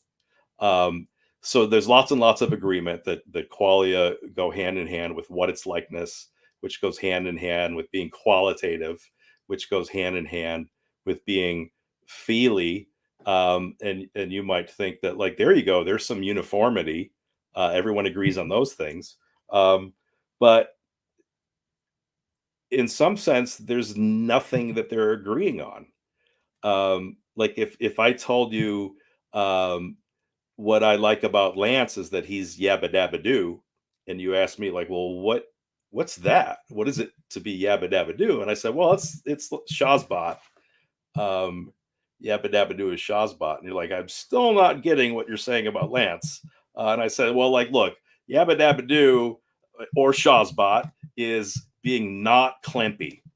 Right. So like now you know he's yabba dabba doo and Shazbot, and it's not Klempy. But since you don't know what any of those goddamn words mean, I haven't actually told you anything. Um, and so there's no there. And I'm not going to affirm or deny the existence of Klempiness or non-Klempiness or Shazbot-itude or any of that stuff. And you might say, like, those aren't circular. Lots of people talk about what it's like. Britney Spears and Everlast have songs about like what it's like, and qualitative, like there are qualities, right? We understand the difference between qualitative and quantitative. And how about feelings? Like people can feel, temperatures and textures, and when we dig into those examples, we realize there's a little bit of some bait and switch going on. You have on the face of it, words that people have been using in pop music and ordinary speech, but they in this consciousness literature, which is this academic philosophical discourse, they have a pseudo technical function. So, for example, what it's like is a phrase that lots of people use, and they sometimes use it in connection with experiences, like what it's like to fall in love. But they also use it to describe things that aren't experiences. So, like what Paris is like, or what is Bill Murray like? I met Bill Murray once at the JFK airport, and someone might say like, oh yeah, well, what's he like? And then I could tell you what he's like. And when we look at what it's like from the point of view of like a linguist or someone studying language, we appreciate that it has a certain kind of grammatical role or syntactic role with other WH locutions like who, where, when, and why, and they function as answers or ways of asking questions that can be answered with propositional phrases. And to make a long story short, like what it's like, if you know what it's like, if you know what Bill Murray's like, or if you know what Paris is like, some property obtains. If you can predicate something truthfully of Paris or Bill Murray. So what's Bill Murray like? He's tall. What's Bill Murray like? He's funny. What's Paris like? It's very dirty in the springtime or something like that, right? So talking about what it's like is just an elliptical way of talking about properties something has. And if you know what something is like, you know what properties it have. But if you look at the consciousness literature and people are talking about like knowing what it's like to be a bat, they're talking about some specific properties. They've got something specific in mind, not just any properties that a bat has. Like they don't care about what a bat weighs or how many neurons it has in its brain. They want to know something about its experiences. But what about its experiences? Its experiences are constituted by activations in its neural network, but they don't care about that. And as you dig into it, you realize what they mean by what it's like is this very specific technical claim about experience, and it's first person accessible and you couldn't know it from the outside. And that isn't what the common usage of what it's like is. And further, you see these weird things only in philosophy literature, like the syntactic transformation from what it's like to there is something that it's like. that doesn't happen outside of these philosophy conversations. Is there something such that there's something it's like to be a bat? No one talks that way in the normal real world. That is just philosophy dorks, to use a technical term. And we could give a similar certain treatment to these other so-called synonyms, like, for example, qualitative. On the face of it, qualitative just looks like you're talking about qualities as opposed to quantities, but that's not what's going on here. It's clear with a little bit of examination, they mean some kind of special qualities, not just any quality, right? So like, I could describe the bat as being 70 kilograms, that's quantitative, or I could just say it's big. It's a big bat. Well, that's not quantitative. That's qualitative. Or I could say that its wings are triangular. That's on a broad reading, that's just qualitative. Now, if I said that they're more like right triangles than isosceles triangles, or the angles of the tips of the wings are 30 degrees, now I'm bringing quantities into it, and it's quantitative. But I'm just talking about wings, and that's obviously not what they want to talk about when they want to talk about qualitative properties. You do the same thing with feely properties. Like, normal use of the word feel is referring to certain specific experiences, like touch, temperature reception. So you can feel temperatures, you could feel textures. We also reserve feeling for interoceptive states, like you could feel hungry, you could feel thirsty, but no one feels colors unless they have synesthesia. So if you're talking about like what it feels like to see red, you are talking in a special technical sort of way, that has been inherited from a history of a certain view of how perception works, where people would talk about raw feels. There's this old view of how perception works, whereby in the earliest streams of perception, there was this unconceptualized or precognitive intuition or sensation that later on gets processed and subsumed under conceptual thought. And so the idea that they're borrowing from is the idea of a raw feel. And then later on, the feel gets cooked, it gets conceptualized or thought about. And that's an empirical hypothesis about how perception works, one that hasn't really fully played out. But that there's something it feels like to see red, or there's something it feels like to hear a saxophone. That's a semi-technical philosophy term. So you've got this circle of like yabba dabba do and Shazbot, right? These terms that everyone agrees mean each other, but don't tell anyone else anything at all. So the way that plugs into an argument for qualia quietism is that it still looks like there's nothing to say either pro or con using that terminology. I can't say Lance is Shazbot, nor can I say that he isn't Shazbot, because I have no idea what I'd be saying either way. And so the neutral view, the third option, is quietism, just to refuse to use that terminology because it's just so deeply broken. So that's the argument, which I'm pretty sure it's in there. Okay, so I apologize if I gave the impression that you didn't make argumentative moves in there. I did really have in mind the kind of like apologists on Twitter formalizing an argument as like premise one, premise two. Yeah, when I look at that, I have papers like that too. Just so. And I don't even like that approach to things. I'm trying to get away from it. Yeah, I can find it pretty frustrating when someone says, "Well, what's your argument?" And it's like, "Well, hold up. My argument is like something that it would take several paragraphs, or we need to have a discussion." And there's like there's a dialogical element to a lot of the ways that I approach arguments for views, where there's these holistic elements, and it helps me if I have a sense of what you think about these issues or how you're familiar with framing them. And people don't want that. They want premise one, premise two, conclusion. Give me the syllogism, or shut up and you don't have anything useful to say. And I hate that, because syllogisms have their use, but Yeah.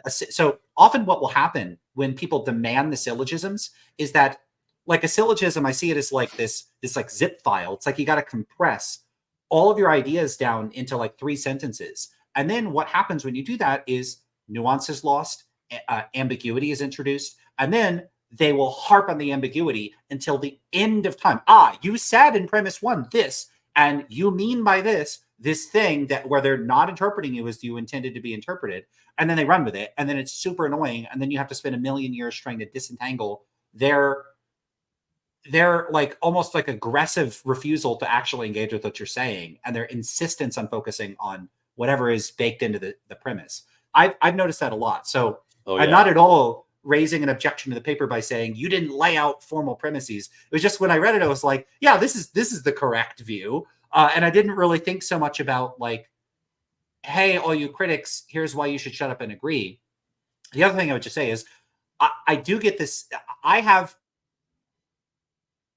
that some people that have opposing views are just incorrigible, and I myself might be incorrigible on certain sorts of topics, because I'll see people say things like, regarding Qualia, it's the most obvious thing that there could possibly be. If there's one thing I'm certain of, it's this. You could be skeptical of everything else, but not this. Or I have Cartesian certainty. Or they'll just trot out the terms in various sorts of ways of saying that. They'll say I'm acquainted with it, or I have immediate access to it. There's philosophers have all their terms for saying, shut the hell up. I'm right about this, and I can't be wrong about this, or at least I'm not going to entertain the possibility that I'm wrong about this. And then that they say that by saying I have Cartesian certainty, or like something that sounds sophisticated and fancy, but is really just I'm right. Shut the hell up. And maybe they are, but I don't know how to engage with someone that takes that approach to philosophical issues. That's like, to me, like a priori on steroids approach, where it's just like I think and then I know things. And I think, and a lot of times I find out later I thought I knew it and I was super wrong. So maybe I should not be so certain of everything. But that's how a lot of them approach it. I don't know what to do about that. And it's also made me wonder whether it's possible that there are philosophical methods or ways of thinking about things where they're like a one-way street. You can argue yourself into the position, but once you adopt the position, it's virtually impossible to argue your way out of it, because the position has qualities or characteristics that are sort of self-reinforcing. Like, this is a view where, like kind of like if you're thinking about like religious groups that will like a culty group that's like if anyone tries to convince you the cult is wrong, it's because they're actually possessed by aliens, and they're really lying. So, and then if anyone's like, no, but seriously, you reconsider this, it's not actually true, here's why. Therefore you're an alien. So Yeah. I worry that people can argue or think their way into philosophical views that there's like no going back. Now, I'm not convinced that it's really that way. It might be that there's no going back as long as you remain at that surface level of philosophical thinking, and that if there was some sort of fundamental reshuffling of their meta philosophy, then maybe some movement in the opposite direction could occur. But I guess I just had that in mind, and then I had in mind, I didn't see it as directly pitched towards, hey, all these people that think that they have Qualia, here's why you should reconsider that. I saw it as making the moves you're making that are convincing to me, but like, I'm not a hard person to convince on this, because I was already sort of implicitly thought this way. Yeah, the paper really was written as a letter to Keith Frankish, because it was invited by Keith to appear in a special issue of Journal of Consciousness Studies about his views. And I also, I've had enough experience with Qualia realists to kind of feel like there's really no hope. I'm not going to make any progress with someone who thinks there's a hard problem or is sees themselves as some kind of anti-physicalist, which is not to say like they're not worth talking to. Like I have had many excellent conversations with Philip Goff, with David Chalmers. They're really, really smart and nice guys who understand the debate quite well, and they understand, the other side, and it's still really useful to talk to them. But I don't have any hope that I'm going to win them over to my side. But I saw this as directed at Keith Frankish because I thought there might be some chance of, number one, he's not just going to blow this off. Like he's already kind of in my ballpark anyway. And number two, that I might have some chance of actually convincing him. But another kind of audience member that I care about is someone who's maybe somewhat new to this stuff. They're interested in it. And maybe they can be won over to Mandik-ism. And so one thing I would try to say to them is that with respect to the Cartesian picture, because I think that is motivating a lot of the Qualia realism, especially amongst people that don't have a book out on the market about this, that are they're just they're interested, and I think part of what motivates that is a certain kind of argument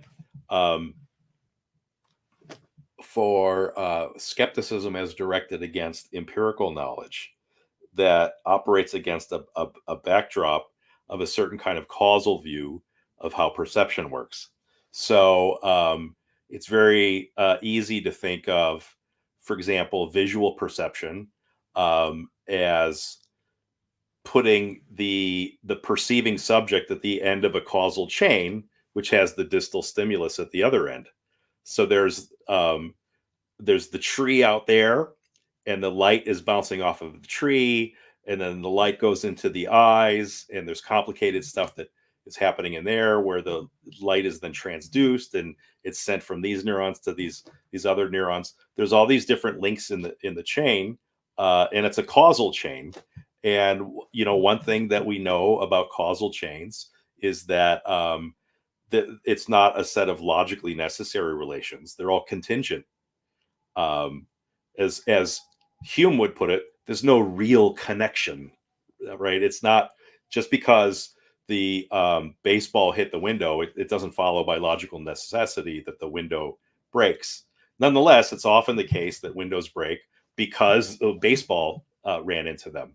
And so given this contingency relation between these causal chains, you can take anything from in that causal chain and replace it with something else and still have all the same effects later on. So we could replace the tree with a hologram of a tree. Or we could replace the whole external environment with a virtual reality computer that is directly sending messages into a brain in a vat. Or we could replace the whole physical body with just like a soul, and it's a demon that is causing you to have these ideas. So you can remove all these various links in the chain, but as long as you have this thing at the end of the chain, you would still have the appearance that there's a tree. It could still seem to you like there's a tree. And then the Cartesian question is, well, how about the thought that you're thinking? Could the demon put that inside of you and it could be wrong? But what about the perceptual cases, right? Like, so sticking with the tree, like we could get rid of the tree, and we could get rid of the eyeballs. But what about the final element in that chain, the what you might want to call the experience of the tree, or the thought that there's a tree, or the tree qualia? Couldn't you be wrong about that? Couldn't we somehow remove that?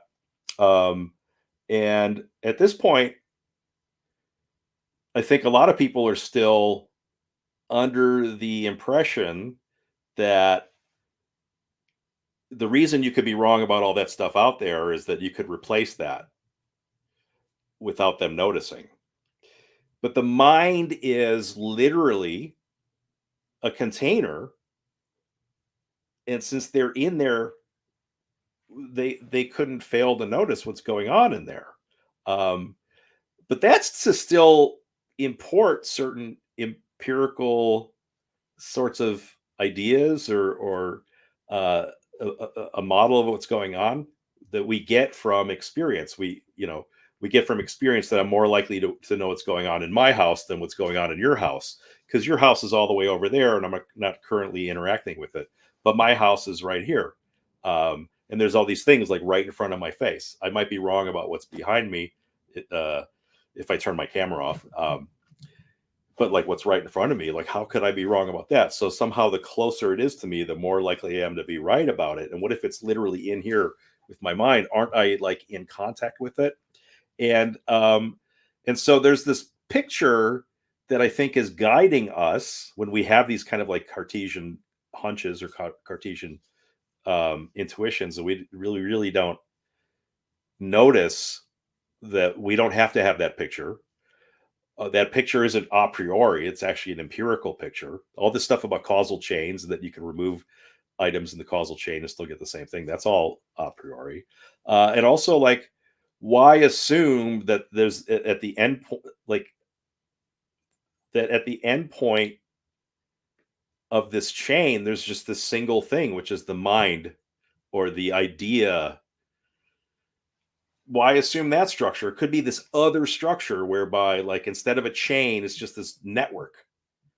You've got a whole bunch of ideas.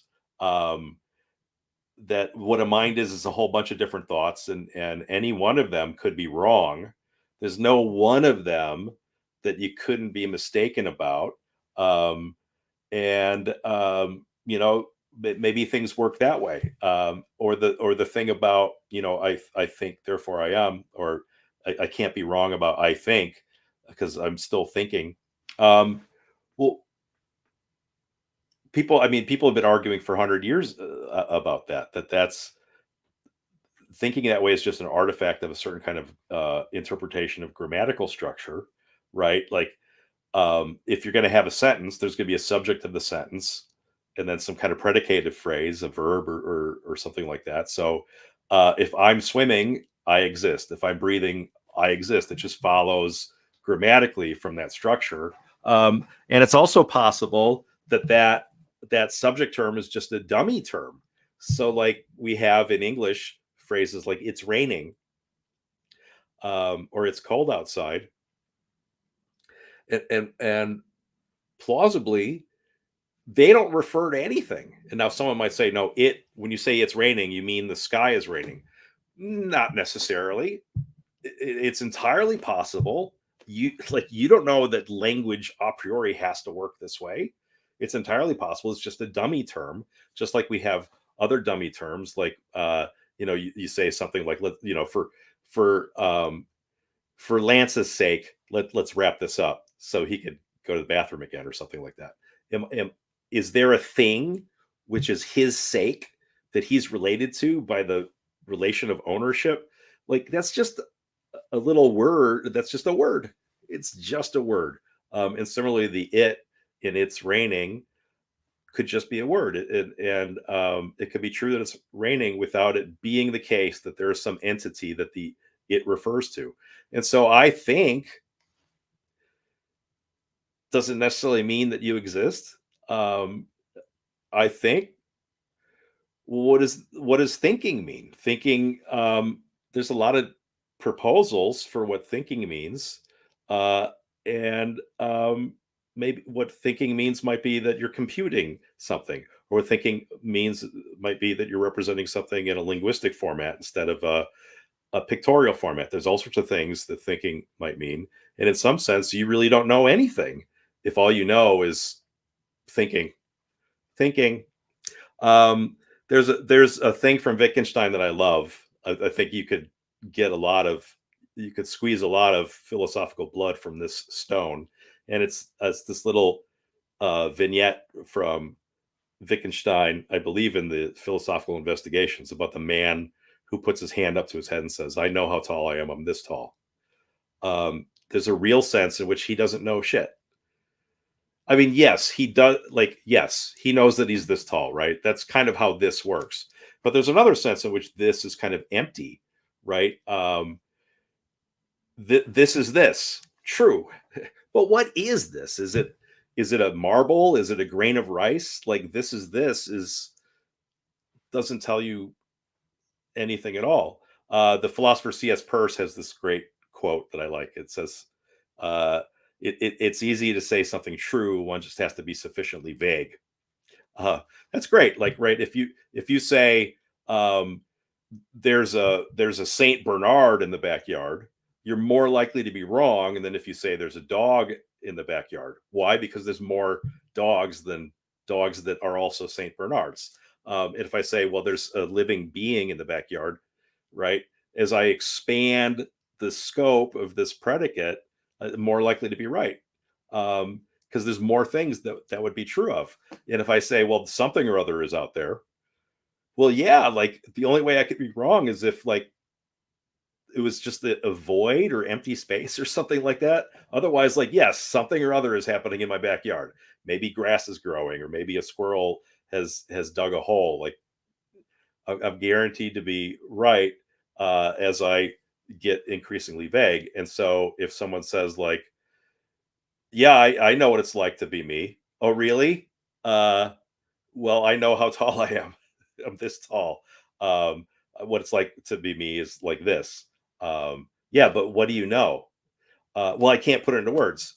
Yeah. Well, maybe there's a reason why you can't put it into words. Like there's just nothing to say.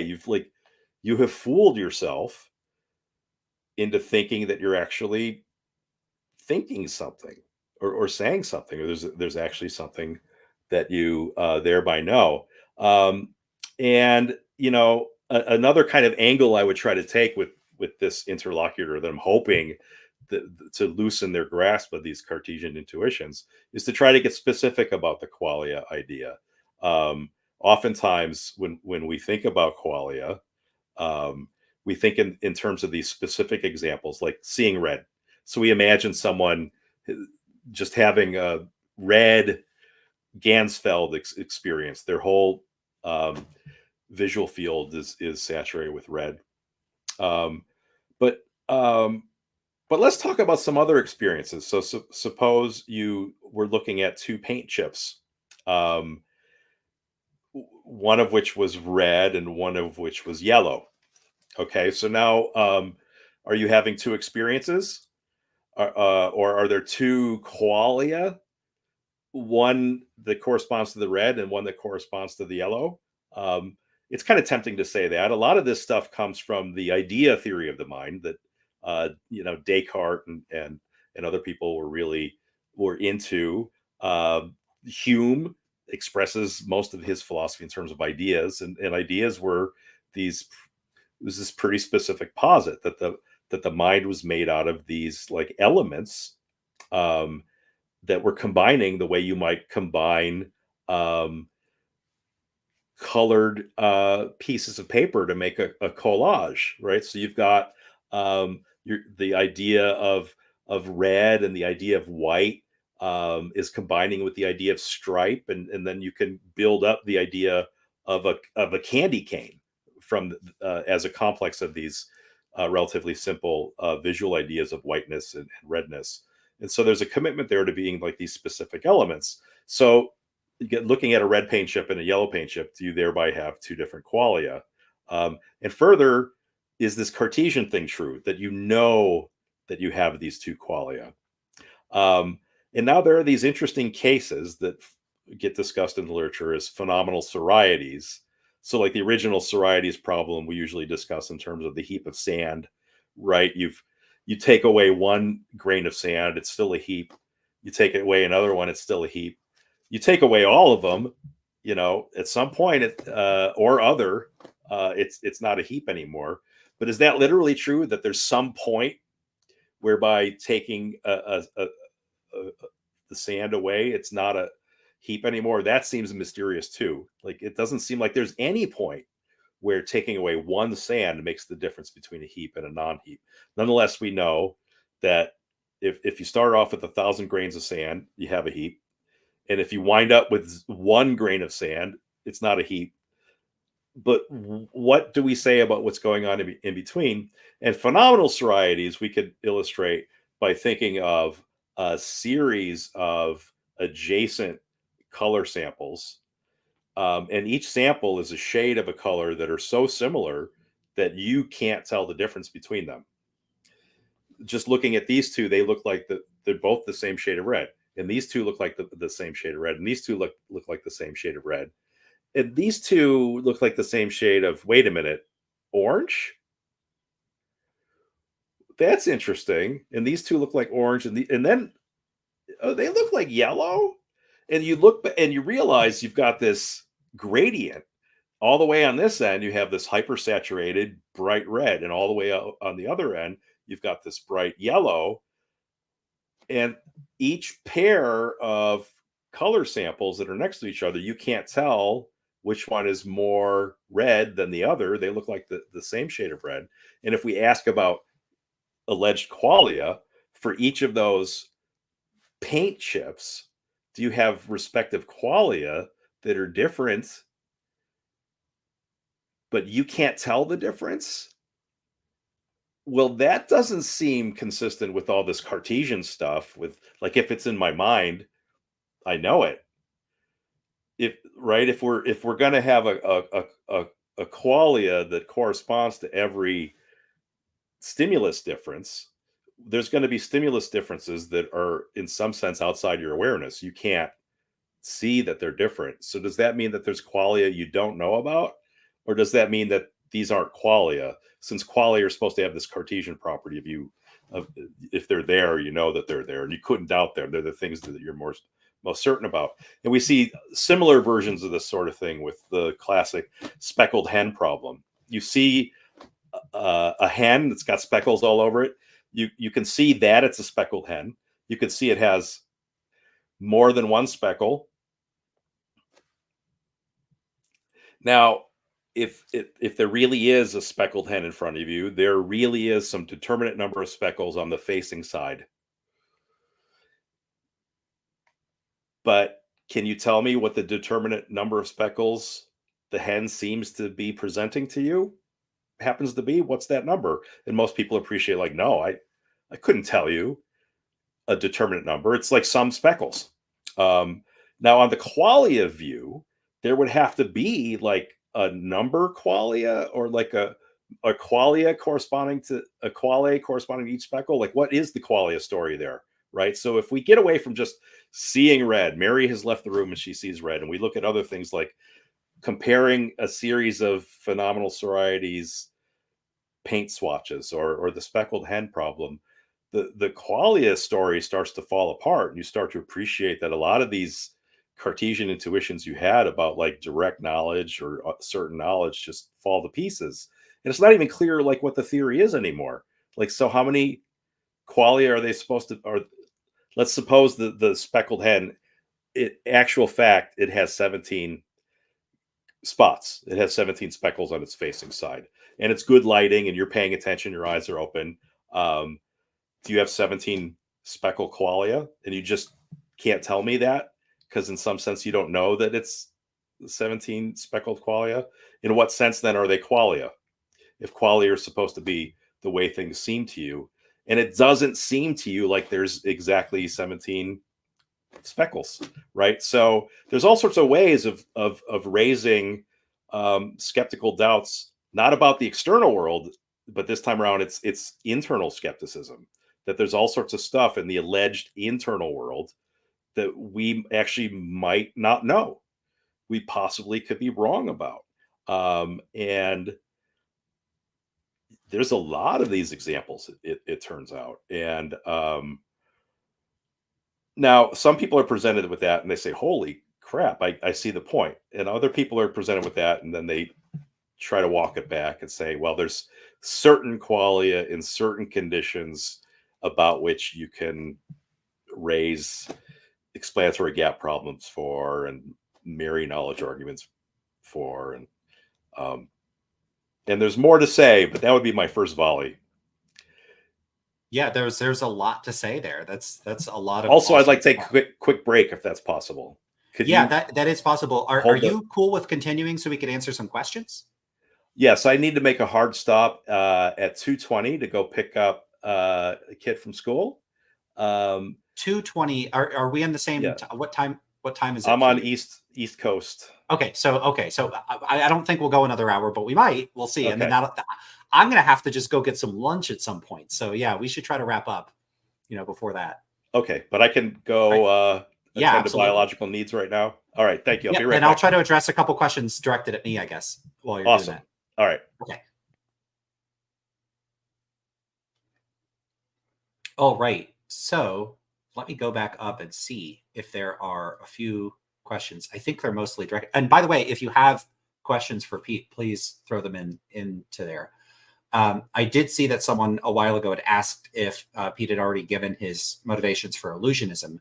The view is qualia quietism, so not exactly the same thing, but we got to that about an hour in. But I guess that's kind of pointless to say at this point. Okay, so and then there's a question about favorite horror book, so hopefully we can get to that. But I can. You didn't ask, but I guess I'll answer. So Amdir asks, "What's Pete's favorite horror book?" Hopefully we'll get to that and come back to it because it's like the first question for Pete. But one of my favorites is actually Sand Kings by George R. Martin. And the strange thing about that is I had read Sand Kings many years ago. I loved the story. And then I read the Song of Ice and Fire books, and that was a separate George Martin in my head. And I didn't realize it was the same author. So I went about my business saying, Sand Kings is awesome. It's written by George Martin. And then I read Song of Ice and Fire. That was also written by George Martin. And then eventually I realized, oh shit, this is the same person. And then I had to like combine. It's like merging two profiles. I had to merge the two George Martins in my head. Have you read Sand Kings? Oh yeah, G.R.R. Martin.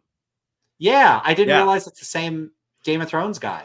Yeah, I used to be a big reader of Omni magazine back in the late 70s and early 80s.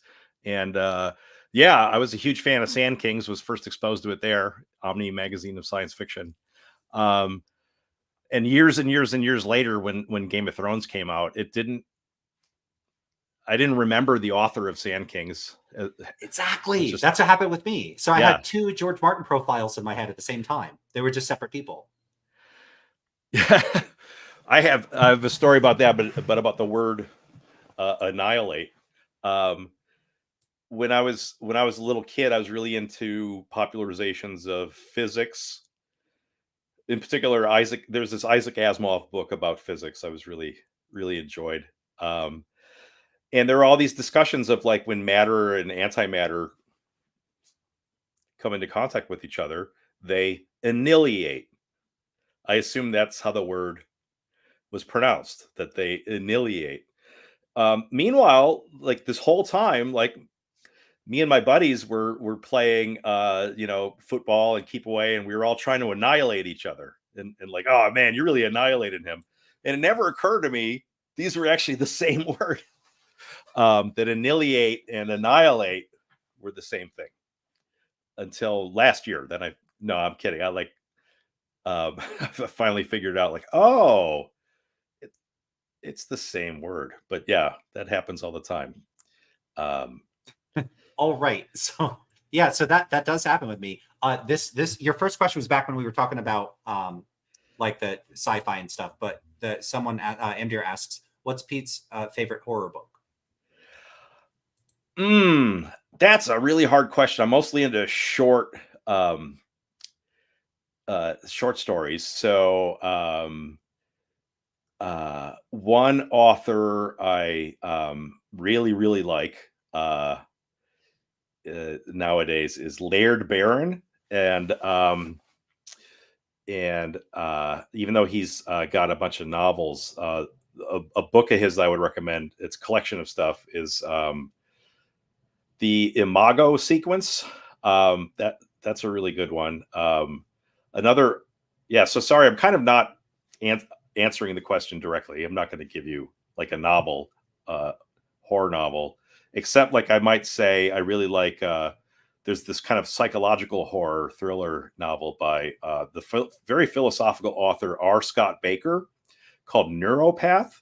Baker is someone who was ABD in philosophy at Vanderbilt University, and then was at a party and met an acquisition editor and mentioned that he, when he was, younger, had this like fantasy novel that he was working on, and one thing led to another, and so he dropped out of his PhD program to go be a novelist, and was a pretty successful novelist. And he wrote this epic fantasy series called The Second Apocalypse. But he also wrote this like science fiction story called Neuropath that is, I don't want to spoil it too much, but the bad guy and the good guy are constantly having this argument with each other, which they call the argument. And it's about whether we are just brains.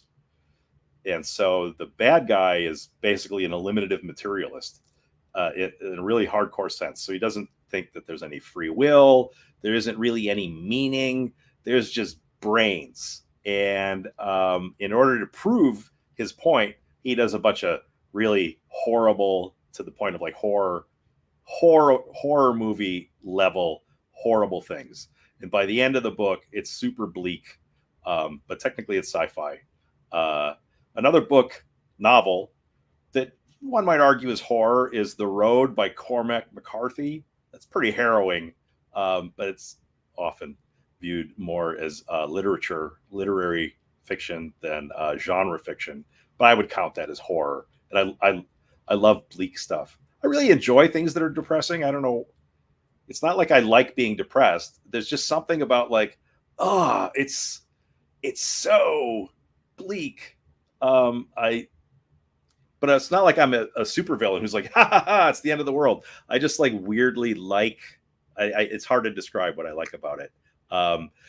Some other horror recommendations. I would recommend the authors, Thomas Ligotti, very philosophical, and he's got this collection put out by Penguin that's reissuing of his first two collections called Grimscribe and Dreams of a Dead Dreamer or something like that. Another author who's kind of in the same ballpark as Laird Barron is John Langham. And one more recommendation I'll throw in there is Nathan Ballingrud, especially his collection Wounds, Tales from the Border of Hell. So all these people I'm recommending are very philosophical and really, to some degree or another, working in kind of like a Lovecraftian tradition. There's a lot of elements of like weird fiction and cosmic horror, and it's bleak, dark, grim, depressing stuff, and I love it. There you go. There's some horror, but I don't know if that counts as my one favorite horror book. That's a bunch of stuff that I'm pumped about. I think it's fair to give a big list. All right, this is a big switch, and I'm not sure how much I want to spend time on addressing this because it's the kind of thing that takes me like an hour to get through. So Roberto asks, do you guys have any views on the Williamson, Capellan, Dutch take that intuitions are not that central in contemporary? On this briefly, and then turn it over to you. So I read Philosophy Without Intuitions. That's Capellan. I never noticed this. That book back, I think it came out right around the time I was starting my master's program, 2012, something around that time. And basically the book argues, hey, a lot of philosophers take intuitions, like the use or appeal to intuitions, essential to the methods of contemporary analytic philosophy. And he argues that that's not actually true. And that if you go back and you look at a lot of the sort of central arguments, I don't recall now the cases, but you could think of prototypical cases of like the central thought experiments, like the violinist, trolley problem, the Gettier cases, that we might have this sort of almost like this amnesia where we think of them as all being about intuitions, but if you go and look at them, there's not as much use of the term intuitions, and there's less invocation of intuitions, but also just methodologically, people are not pushing their arguments by saying, well, this is true because you have an intuition, or you insert an intuition into the steps of an argument. And just that's not really what has typically gone on historically in philosophy, and that there's actually other stuff that's going on.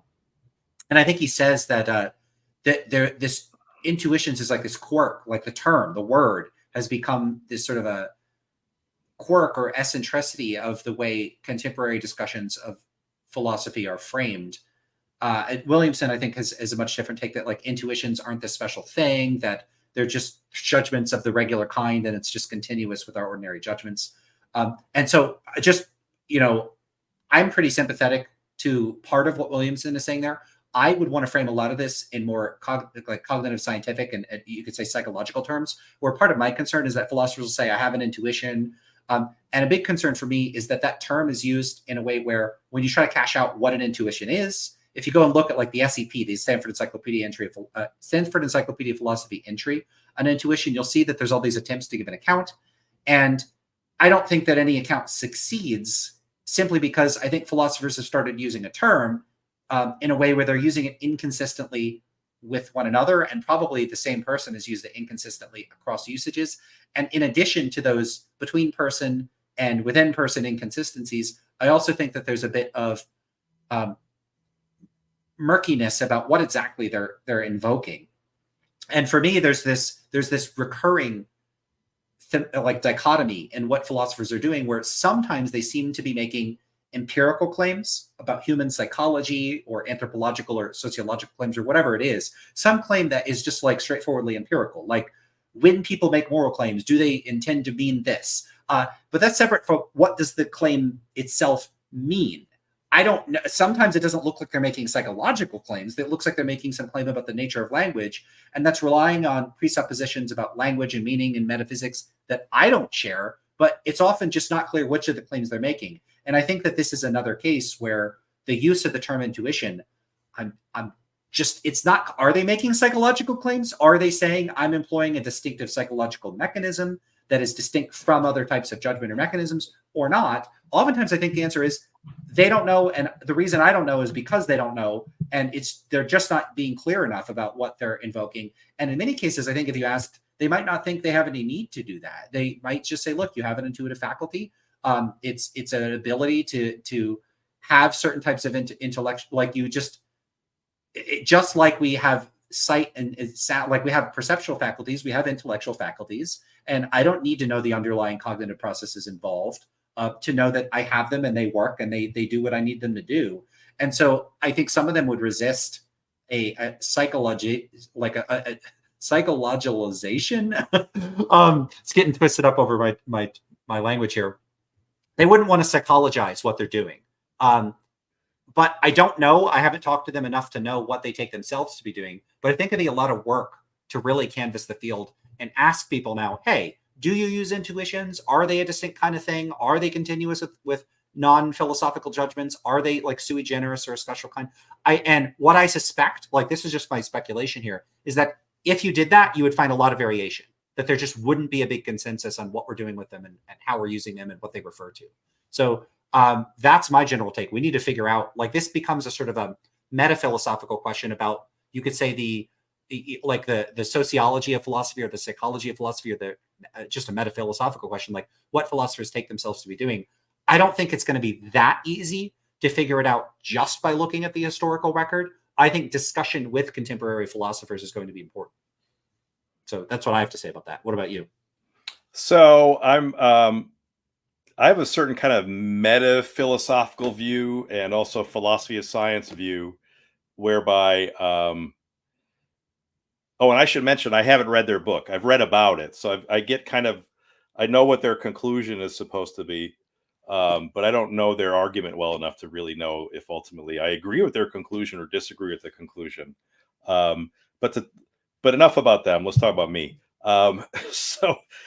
So the way I think of this stuff is that there's kind of an old-fashioned view in the philosophy of science, whereby science is testing theories against this neutral arbiter, which is experience, or aka data.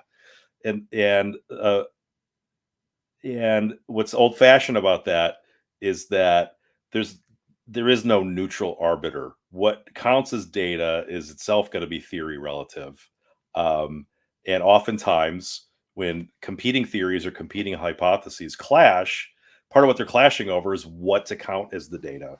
And so there's a way of thinking about what's going on in the sciences whereby, look, there's just these sentences, and it doesn't matter which sentences you call the data. There's not a special kind of faculty whereby we get those sentences. They're not extruded through our senses. Like who cares about that? Like there's a whole bunch of sentences. Some of these sentences, the various interlocutors have said are the uncontroversial ones. They're not disputing those. And there's these other ones they're trying to figure out what they want to say about those. And you can map that onto a data theory distinction if you want to, but there's really nothing special going on there. And what sentences get counted as data is going to change over time and relative to theories. So early on in the development of astronomy, you might say that the data was that there are these luminous regions of the sky that moved. And the theories were like, okay, those are holes in a dome, and another theory is those are stars that have properties similar to our sun. They're just farther away, and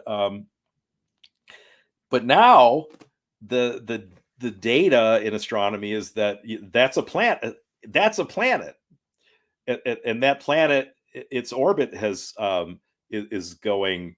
The diameter of the orbit is shrinking, right? That's just a datum. Now we need theories to explain why that's happening. So whether something is a planet might be a theory early in the history of astronomy, but later it's just accepted as a datum that, yeah, that's Mars is not a star. Mars is a planet. And so there's no neutral arbiter. Whether something is a planet or not, depends to a large degree on theory, and whether we're going to regard something as uncontroversial is because there's a bunch of theory that we agree on. And then importing this over to philosophy, the idea of an intuition we kind of get from Kant, and there's some earlier sources whereby there was this special mental episode, which were intuitions, and they were distinct from concepts.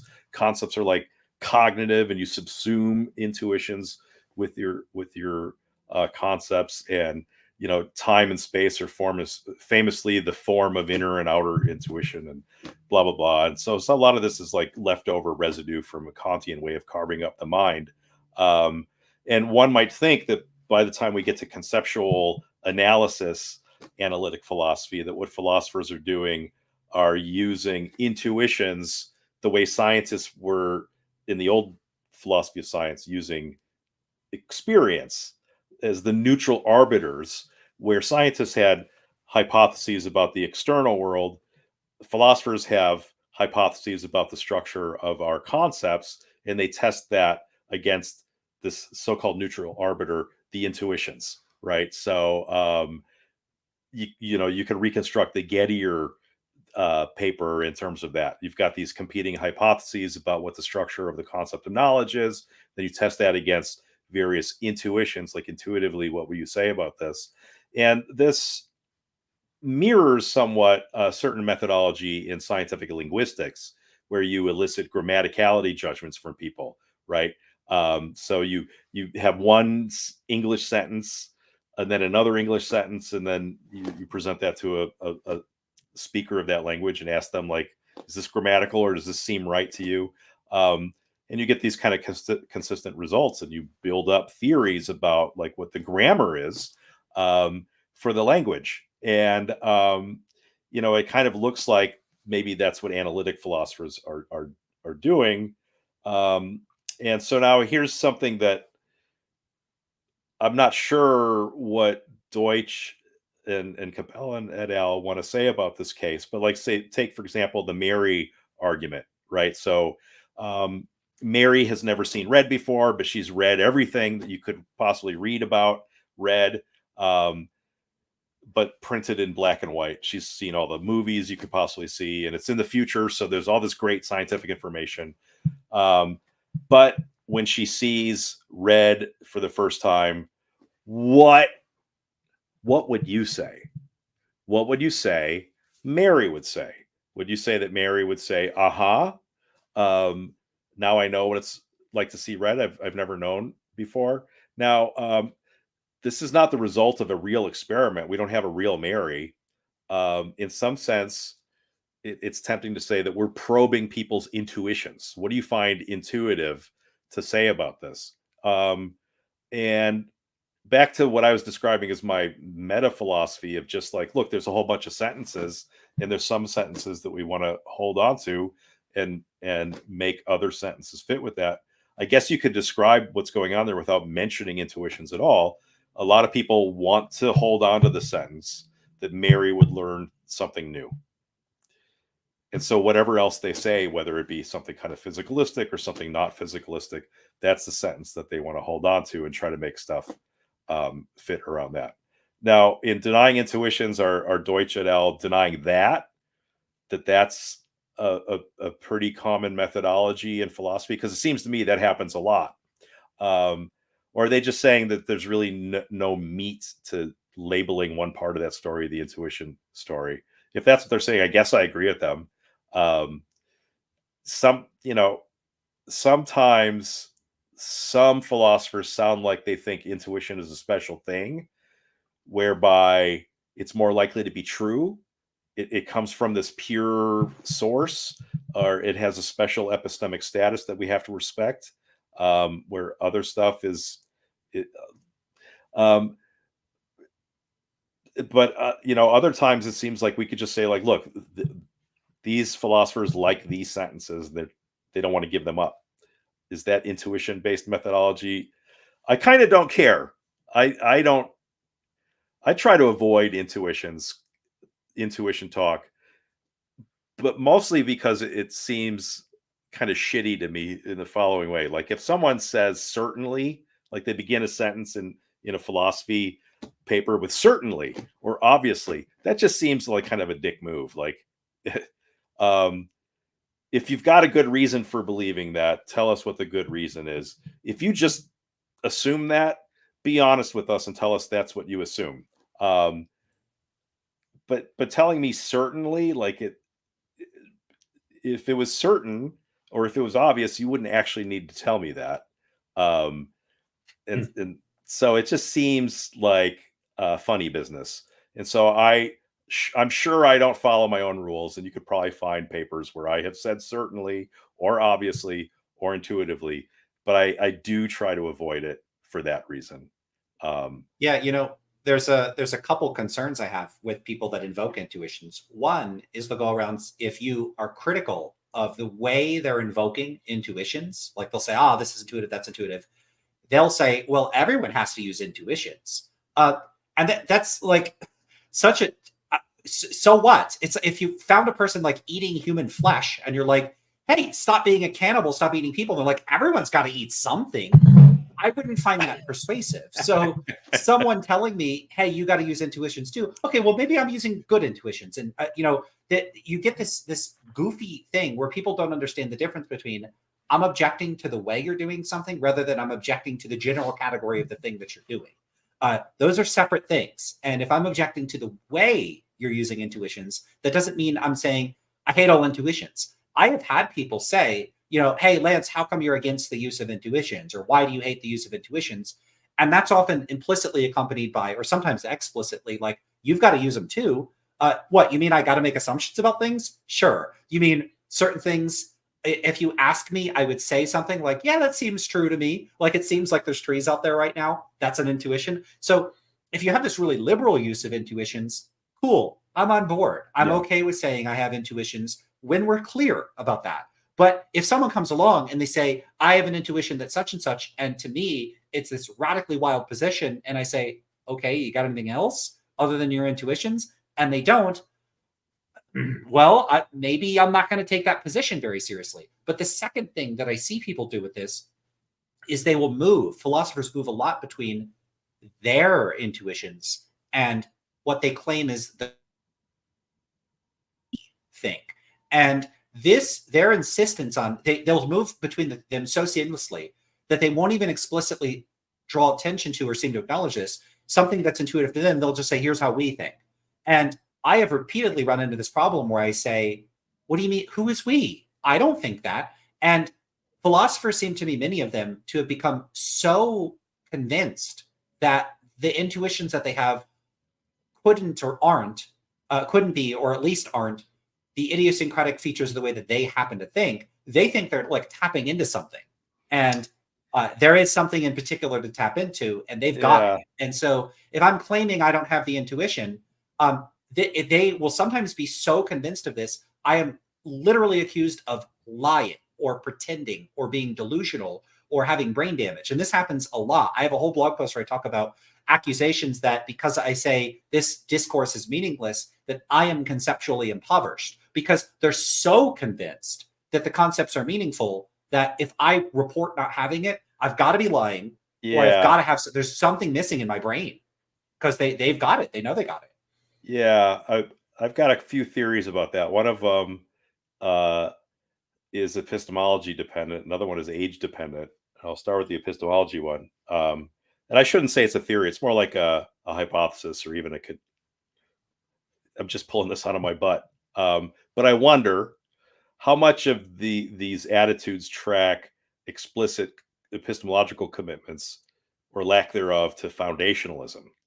So if you were an epistemological foundationalist, then you would be inclined to think that there have to be justificatory foundations, and maybe intuitions live there.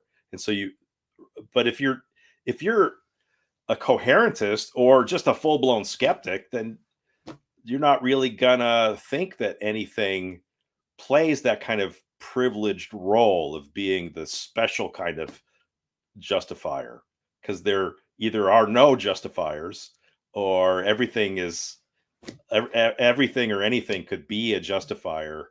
It all hangs together in the big web of coherence. So I wonder how much of this is just people being either explicitly foundationalist or like heavily influenced by epistemological foundationalism.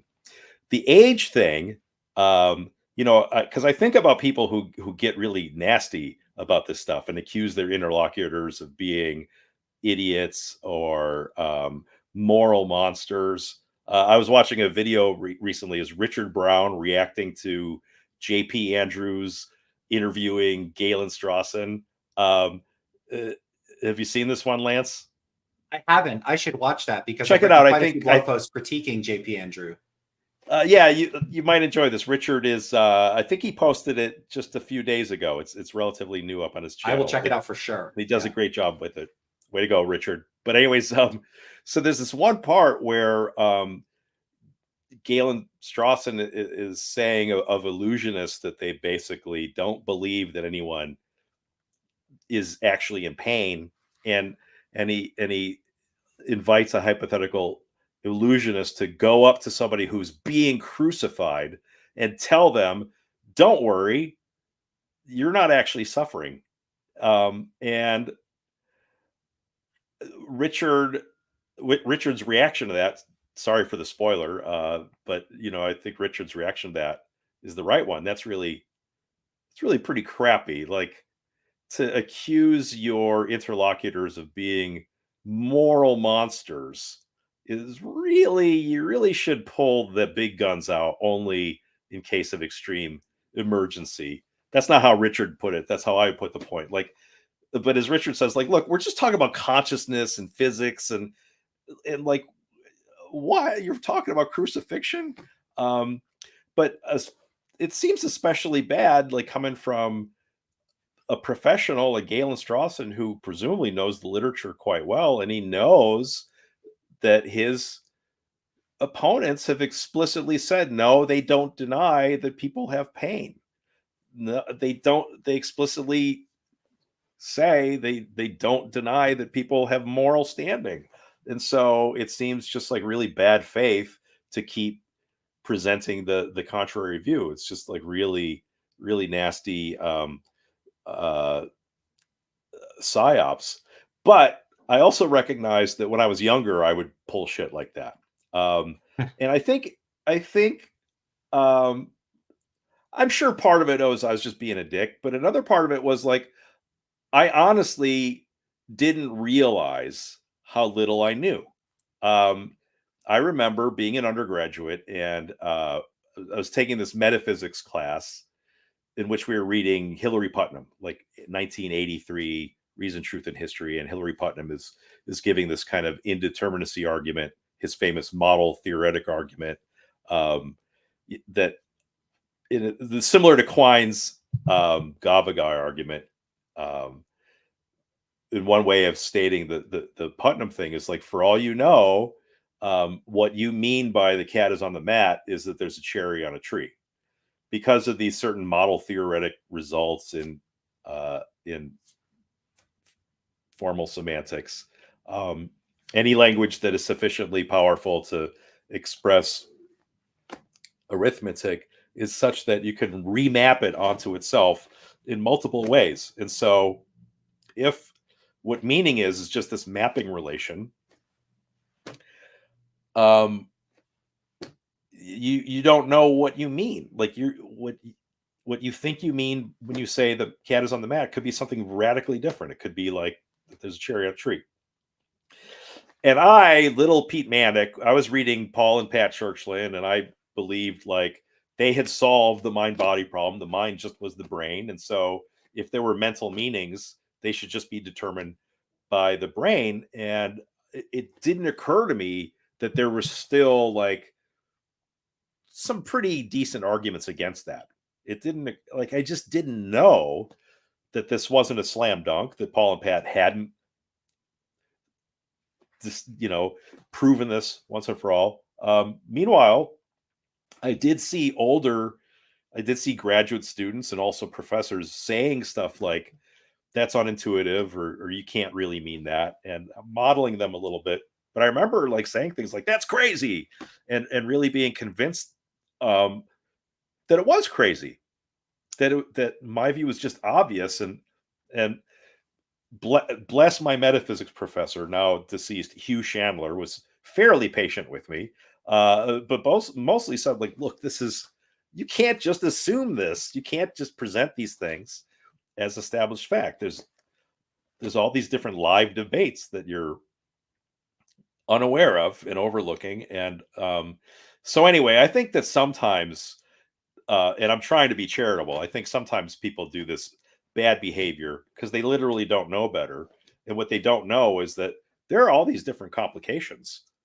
There's so much to say about moral realism versus anti-realism, aside from like, yes or no, you shouldn't drop kick babies.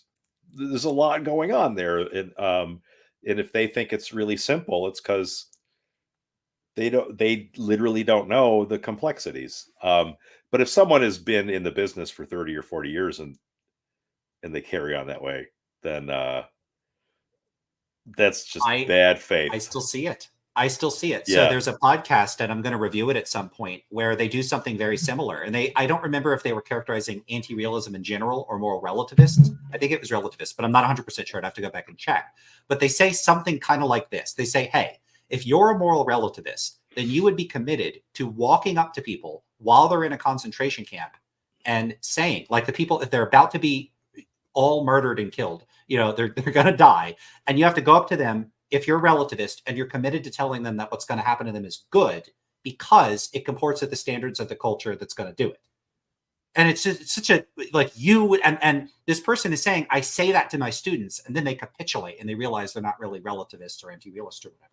And I just found that profoundly awful thing to say, because one, they're just making a mistake. The person saying this, that maybe an agent relativist would be committed to thinking that if a culture that you're within or something thinks it's good, then it's good, according to that culture. But an appraiser relativist doesn't have to think that. And a person could simply be an appraiser relativist. And that means that whether it's right or wrong is judged according to their standards, not the person, that person's. There's a lot of things going on there that, like, you have to say that. So it's making the person that might endorse that view saying, hey, you have to put yourself in this situation where you would have to be this, like, callous, monstrous, evil piece of garbage. And if you're not willing to be a callous, monstrous, evil piece of garbage, you're not really committed to that view. And of course, their student is not going to be like that. So you're not really committed to that view. And it almost seems like coercing a person out of their position in a way that's just really awful. But this generalizes to the way people will frame these positions, where I've seen implications that if you claim to be a moral anti-realist, then you might be a psychopath. Like you might literally be a psychopath. And then what people say is, no, I don't think you're a psychopath. I think you're not really a moral realist or anti-realist. I think that every day, like in your everyday life, you act like a moral realist. You realize that there really are moral facts. And so you're suffering from cognitive dissonance. You're living in a state of inconsistency. It's a performative contradiction. And so you're not really sincere about what you believe. So my only options then are I'm a psychopath, or I'm a hypocritical moron that can't even act consistently with my own stated principles. I'm a crypto realist, and I really agree with them.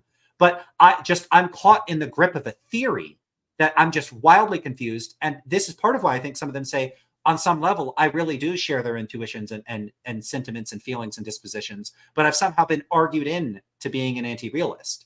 And I've been given that narrative as if this person knows me and knows how I think. Yeah. And like the thing, it's the same thing, when Christian apologists tell me I was never a Christian. You were never a Christian. You didn't really believe. Well, I know it was my mind. I know what was in it. I did believe. And so it really doesn't resonate with me. Like if they're trying to persuade me to be a Christian, that's not going to work, because I know that I was. And so when they tell me I wasn't, I'm like, oh, you think you're a mind reader, you're full of shit, and I'm done talking to you. I'm not going to listen to you. It's the same thing here.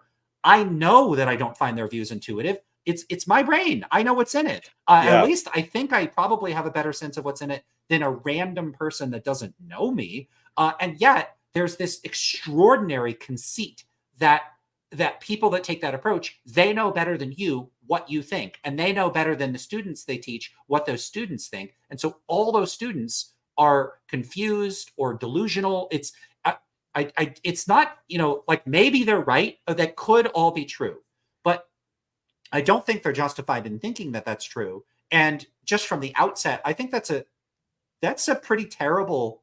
It's an unkind, conceited way of interacting with other people that I think is, there's two things I want to say about it. One, this is just a bad way of thinking. You're going to get the answer wrong a lot. And the other is, I think this is just kind of a douchey way to think about people. I don't think it's a nice way to think about other people. And I don't like it. So this is misguided. It's a bad method, and it's not a nice way to think about people, and they shouldn't do it for that reason alone. Yeah, I don't know what to make of this, because I see versions of this in the Qualia wars. So I had a conversation with somebody recently. I'm not going to name names. Maybe they're watching this video though. But they kept trying to restate my view to me as I don't really think people are in pain, or I don't really think pains are painful, because I refuse to engage in what it's like talk, or something it's like talk. They're like, so I guess what you're saying is that no one's in pain. And that's just so bizarre to me, because I think it should be very easy to look at what I said. This was a conversation happening on Facebook. It'd be very easy to look at what I said and just like write it down. And you could see like that I would be committed to certain biconditionals, like someone is in pain if and only if this, and this obtains, so therefore they're in pain. Like it's all right there. I just didn't put numbers on the lines. And it's like if I said edibility, there's no such thing as absolute edibility or inedibility. Whether something is edible or not is going to be organism indexed. It's either indexed relative to a species or indexed relative to individuals. Because like if you have Crohn's disease, there might be things that are not edible for you, but they're edible for other human beings. Suppose I said that, and then someone came back to me and said, oh, so you believe nothing is edible?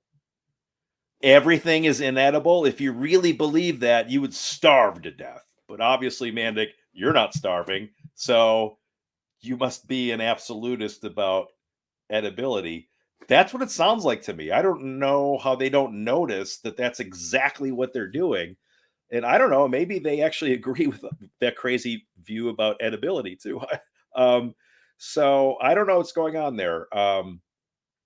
Because one hypothesis is that some of these people are really that stupid that they can't keep track of their own words. Another hypothesis that might be interacting with the same one is that they just get clouded with emotion because, like, we're talking about drop kicking babies and and if no one feels pain, then it's okay to drop kick babies. And gosh, like, how can you just sit there and smirk, Lance Bush, when there's babies out there that might be drop kicked any minute now? You monster. They, to some degree, they're getting emotionally engaged. And I maybe there's other cynical thing, like like some people just like to win arguments, and they don't care if they're actually right. They just want to bully you into giving up. And some people are trying to sell books, and some people are trying to drive engagement to their YouTube channel. And but it's hard to come up with a charitable interpretation of what's going on there. It seems like such clearly bad behavior, and I might catch myself doing it sometimes. I'm sure I'm not a saint. I'm not innocent. But I do try to let's really keep track of the commitments here, and what's the person saying, and what are they committed to, and if they are contradicting themselves, let's prove it, and prove it in a way that they could recognize it, instead of like beating them over the head with it and getting angry about it. Like, Lance, if you actually did contradict yourself, I could calmly and rationally write it out and show you where the contradiction is.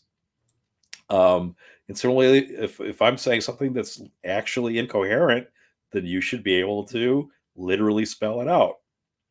But if I keep telling you, no, I don't want to eat babies, this seems really bizarre for you to keep insisting that So actually I if really I'm do. understanding you, it seems like you're saying everyone who disagrees with you is a stupid bully, right? That's clearly some of the words I said. Those are, you did use some of those words. I did use some of those them. words. Okay, just for the record, you're not you're not saying that. Yeah, people, who knows? People could always clip something about drop kicking babies, and they could get a clip of you saying something about drop kicking babies, and then me like smiling, and then go, look at this psychopath anti-realist. Oh, These yeah. are the consequences of anti-realism. You drop kick babies, and you don't think they feel pain. And like, I'm a double evil, because I don't think there is pain, and even if I did, I wouldn't think it was bad. And I think nothing is edible. Yeah, nothing. People should just starve to death. Okay, I don't know how long we'll have for questions. I think we're going to run out of time, so I think that's okay. But this, I think, is an actual point of interest, and it might be something we'll have to explore later. But it's two parts. Somebody, so Mystic Waters asked, question for Pete: why are qualia nonsense? And then they followed up on me saying, we'll get to this, by saying, to Mystic Waters again, I see. I'm also curious if you and Pete converge or diverge on what nonsense means. So I think Yeah. the terminology here, when we say that like there's nothing meaningful to say about qualia, like terms like meaningful, nonsense, Right. gibberish, all those terms can get something funny can happen there where you end up actually finding disagreements about that. So what do you think? Yeah, so I have a lot of irons in the fire, and because I'm so old and I've been working on various philosophical projects for such a long time, so I actually have views about meaning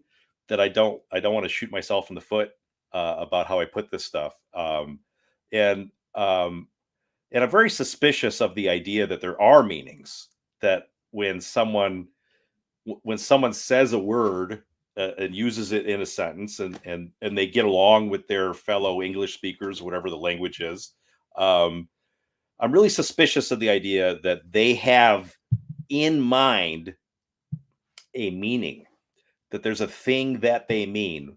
Like when they say the dog is thirsty, that there's something that they mean by dog, and there's something that they mean by thirsty. Um, I think that that's kind of suspicious for reasons we don't really need to get into, but lots of other philosophers have raised suspicions about what that could possibly be.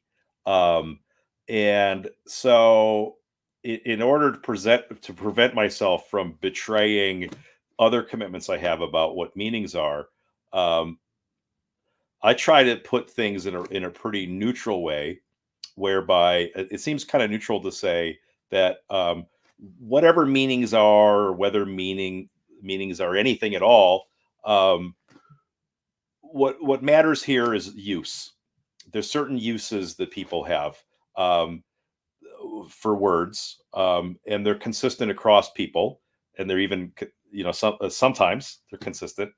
So the way that I use the word dog is similar to the way Lance uses the word dog.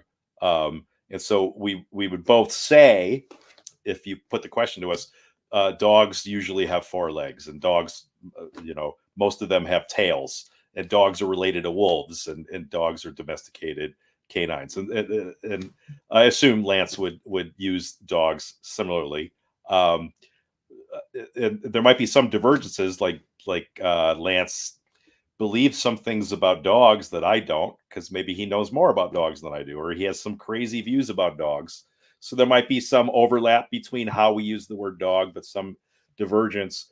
And if there's enough overlap, and it's very vague what counts as enough, but if there's enough overlap, we can have a nice discussion about dogs, and we can get in an argument about whether dogs like cheese or not. And it won't be about what do you mean by dog. It's just about, do dogs like cheese or not? And maybe what do you mean by like?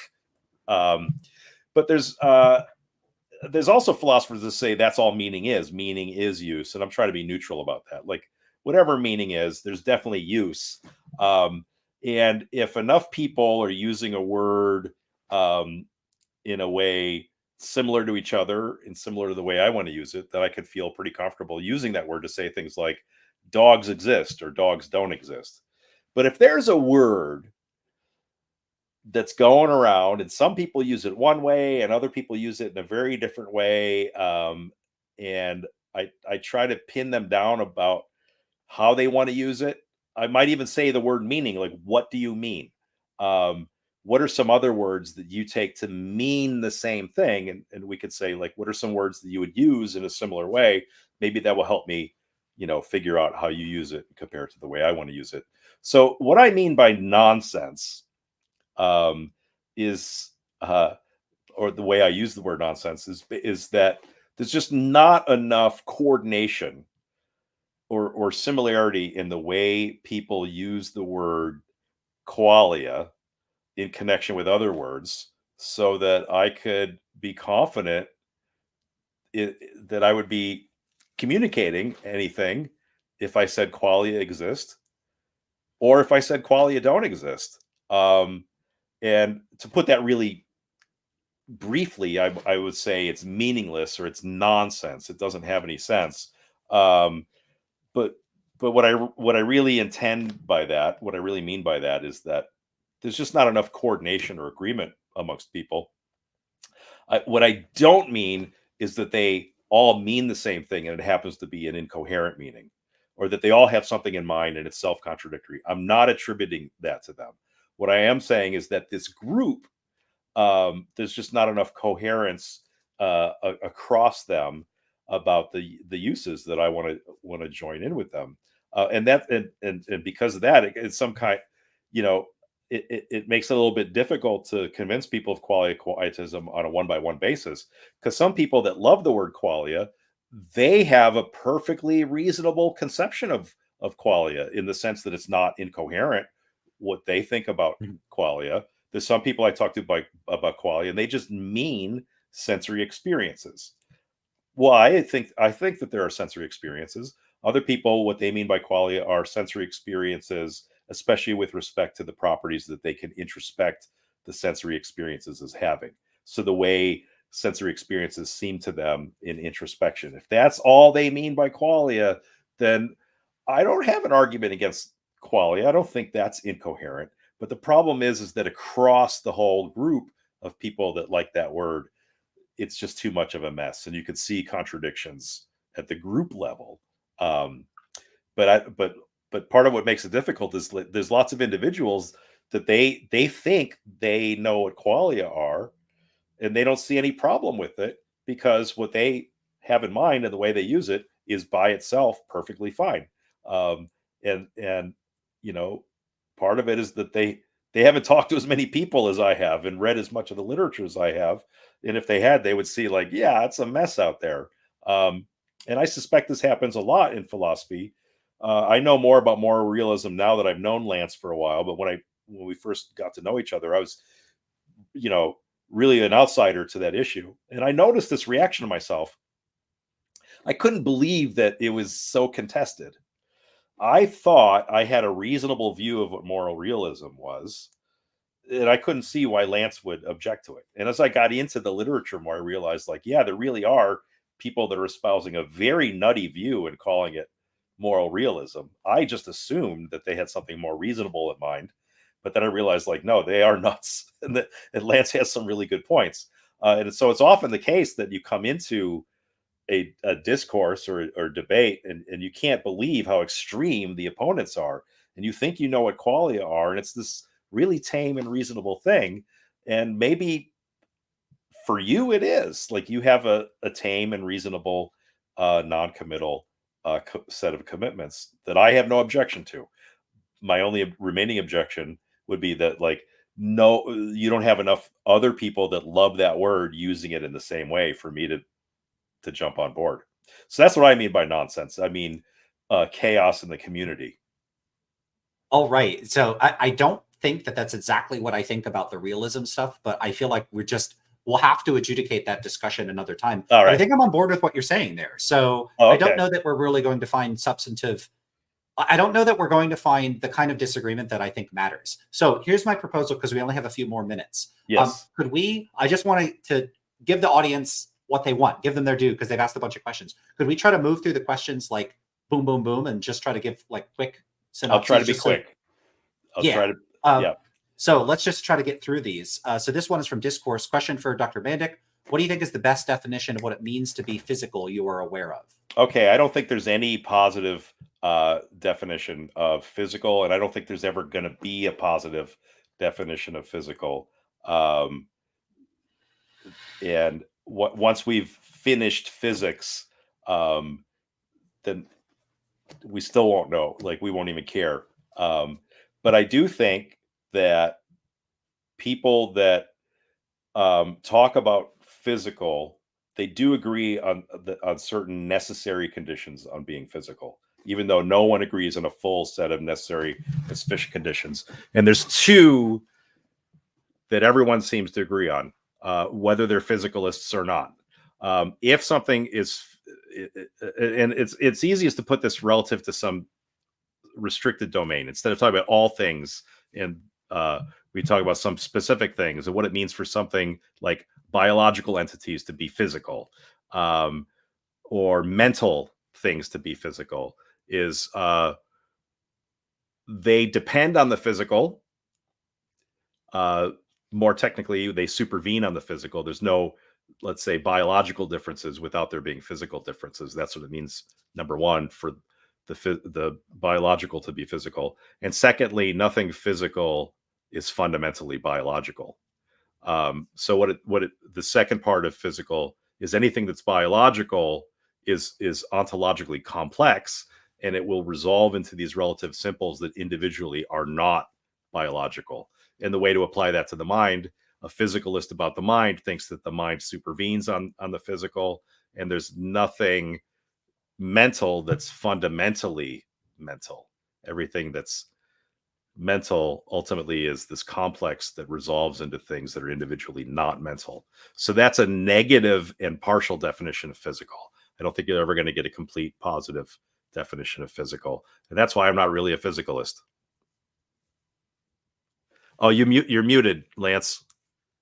Oh, same here, and that's why I came to similar conclusions. So let's move on to the next one, because they mentioned like Hempel's dilemma and stuff, and we're just not going to have time to address all the comments. That's all in the ballpark of Hempel's dilemma. Right, exactly. Yeah. Okay, next that was one. Probably Jude. Hi, Jude. Was it Jude? Someone called Discourse. Oh my. Anyway, so Jude asked about Hempel's dilemma on Nathan's channel. Okay, go ahead. Oh, okay. So Jan Miller here says, if progress and discovery concerning consciousness and related concepts are possible, it seems there's some underlying truth to them. How do you square this with their historical contingency? That seems like a tough question to address quickly.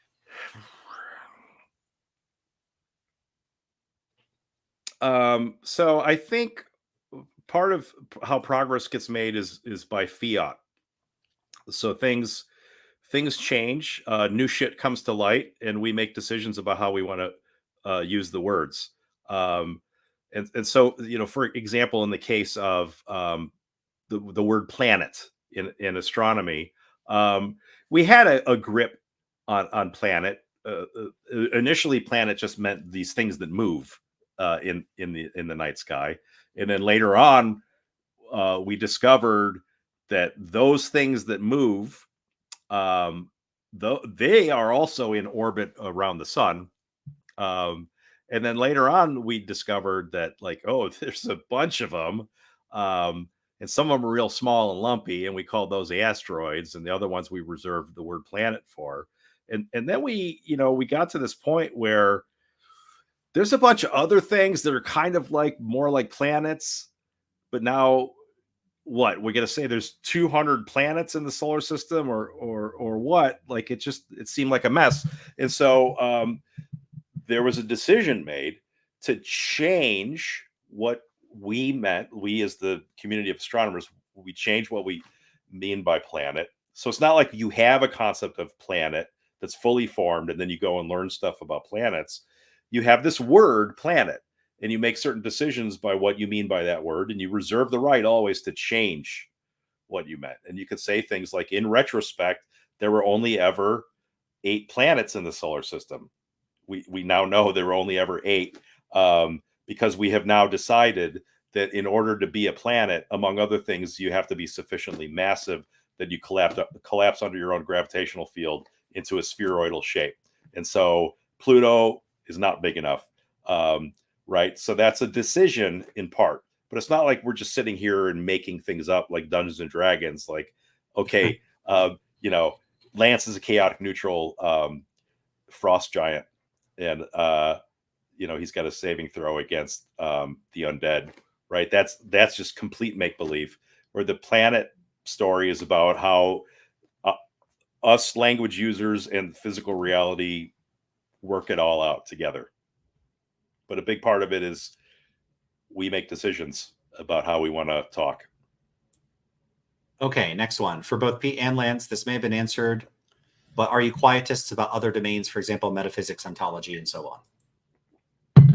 I try to be. I'm constantly evolving. I'm always getting better. So I have. I find I'm very attracted to a general kind of deflationism about truth, and so one version of deflationism about truth is disquotationalism. So all there is, it is for some quoted sentence to be true is that you would go around saying the same sentence without the quote marks. One famous example is "Snow is white," in quotes. "Snow is white if and only if snow is white." And you ought not drop kick babies if and only if you ought not drop kick babies. And from the point of view of deflationism about truth, there's really no difference between moral statements and so-called non-normative descriptive statements. They could all be true, or maybe some of them are true and some of them are false, but there's no line really from the point of view of truth between the descriptive and the normative. On the other hand, I do have these pretty strong nihilist leanings about ethics, even though, don't worry, I don't drop kick babies. I love kids and I'm generally a nice guy. I also have this feeling that it's not real at all, not even in a relativist sense. And I think that's in conflict with this deflationist way of dissolving it. And so frankly, like, my mind is not made up, but I'm probably going to wind up with more of a kind of a quietist view about morality. Other things are kind of like this for me, but not full-blown quietism. I adopt a metaphysical voluntarism about. So there's certain things that are recognizably theological that I think instead of reacting to questions like, does God exist or not, with it makes no sense either way, my attitude is actually like, I think there's enough meat on those bones that it does make sense to affirm or deny, but it's still so metaphysical, it kind of doesn't really matter which way you go. And so you can choose what you're going to believe for maybe aesthetic reasons or whatever.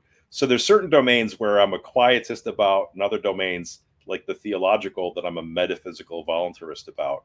And then there's these other domains that I'm still trying to make up my mind about, you know, whether it's okay to drop kick babies really or not.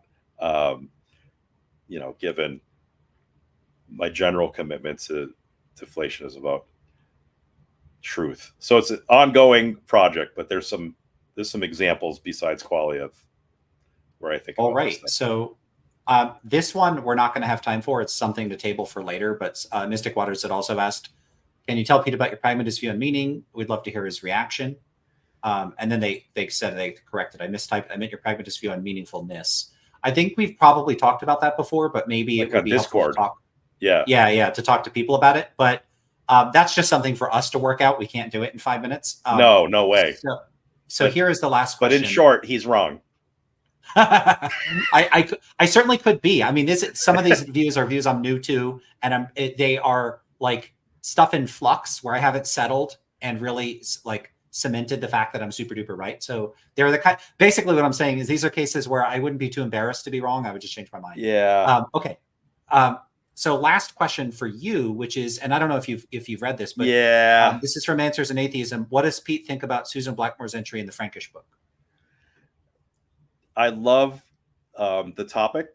You know, I teach a psychology class for the psychology department at my university called The Psychology of Consciousness, and I use Blackmore's consciousness textbook as the textbook for that. And I like her choice of topics in not just in that book, but other things that she's written. I'm attracted to the same topics that she's attracted to. And yay for her. What she actually does with those topics, I feel bad being too negative about that, because I do think she's doing good work out there and promoting good topics, but I think ultimately it's confused, and I really can't make much sense of it. So I think it's great for her to bring Zen Buddhism and more broadly like meditative traditions into the discussion of consciousness. I myself am a meditator. I teach classes on meditation. I've developed a certificate program at my university for mindfulness and meditation. So yay for looking in that area. But I think ultimately what she does with it is, I wish it was better, and I wish I could say something more constructive than that. But it seems like a bit of a mess. Yeah, that's a bummer to end on a negative note. So I think we're going to have to wrap it up there, just because we're out of time. Up I with did not everybody. expect to run more than 3 hours. So a few sort of just announcements before we head out. If you haven't already liked the video, please do that. Please share it. Please do all that stuff.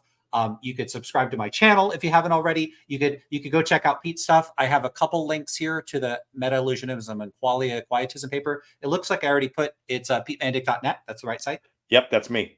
Okay, already got that link in there. If there's any more that I think are should be added, I will add those. So go check out Pete's work. You already got my stuff. If you're watching my channel, it's all there. So just check the description. We'll have all the links for everything. So do that. And thanks everybody for being here. And we are going to wrap it up there. So thanks everybody, and see y'all later. Thank you.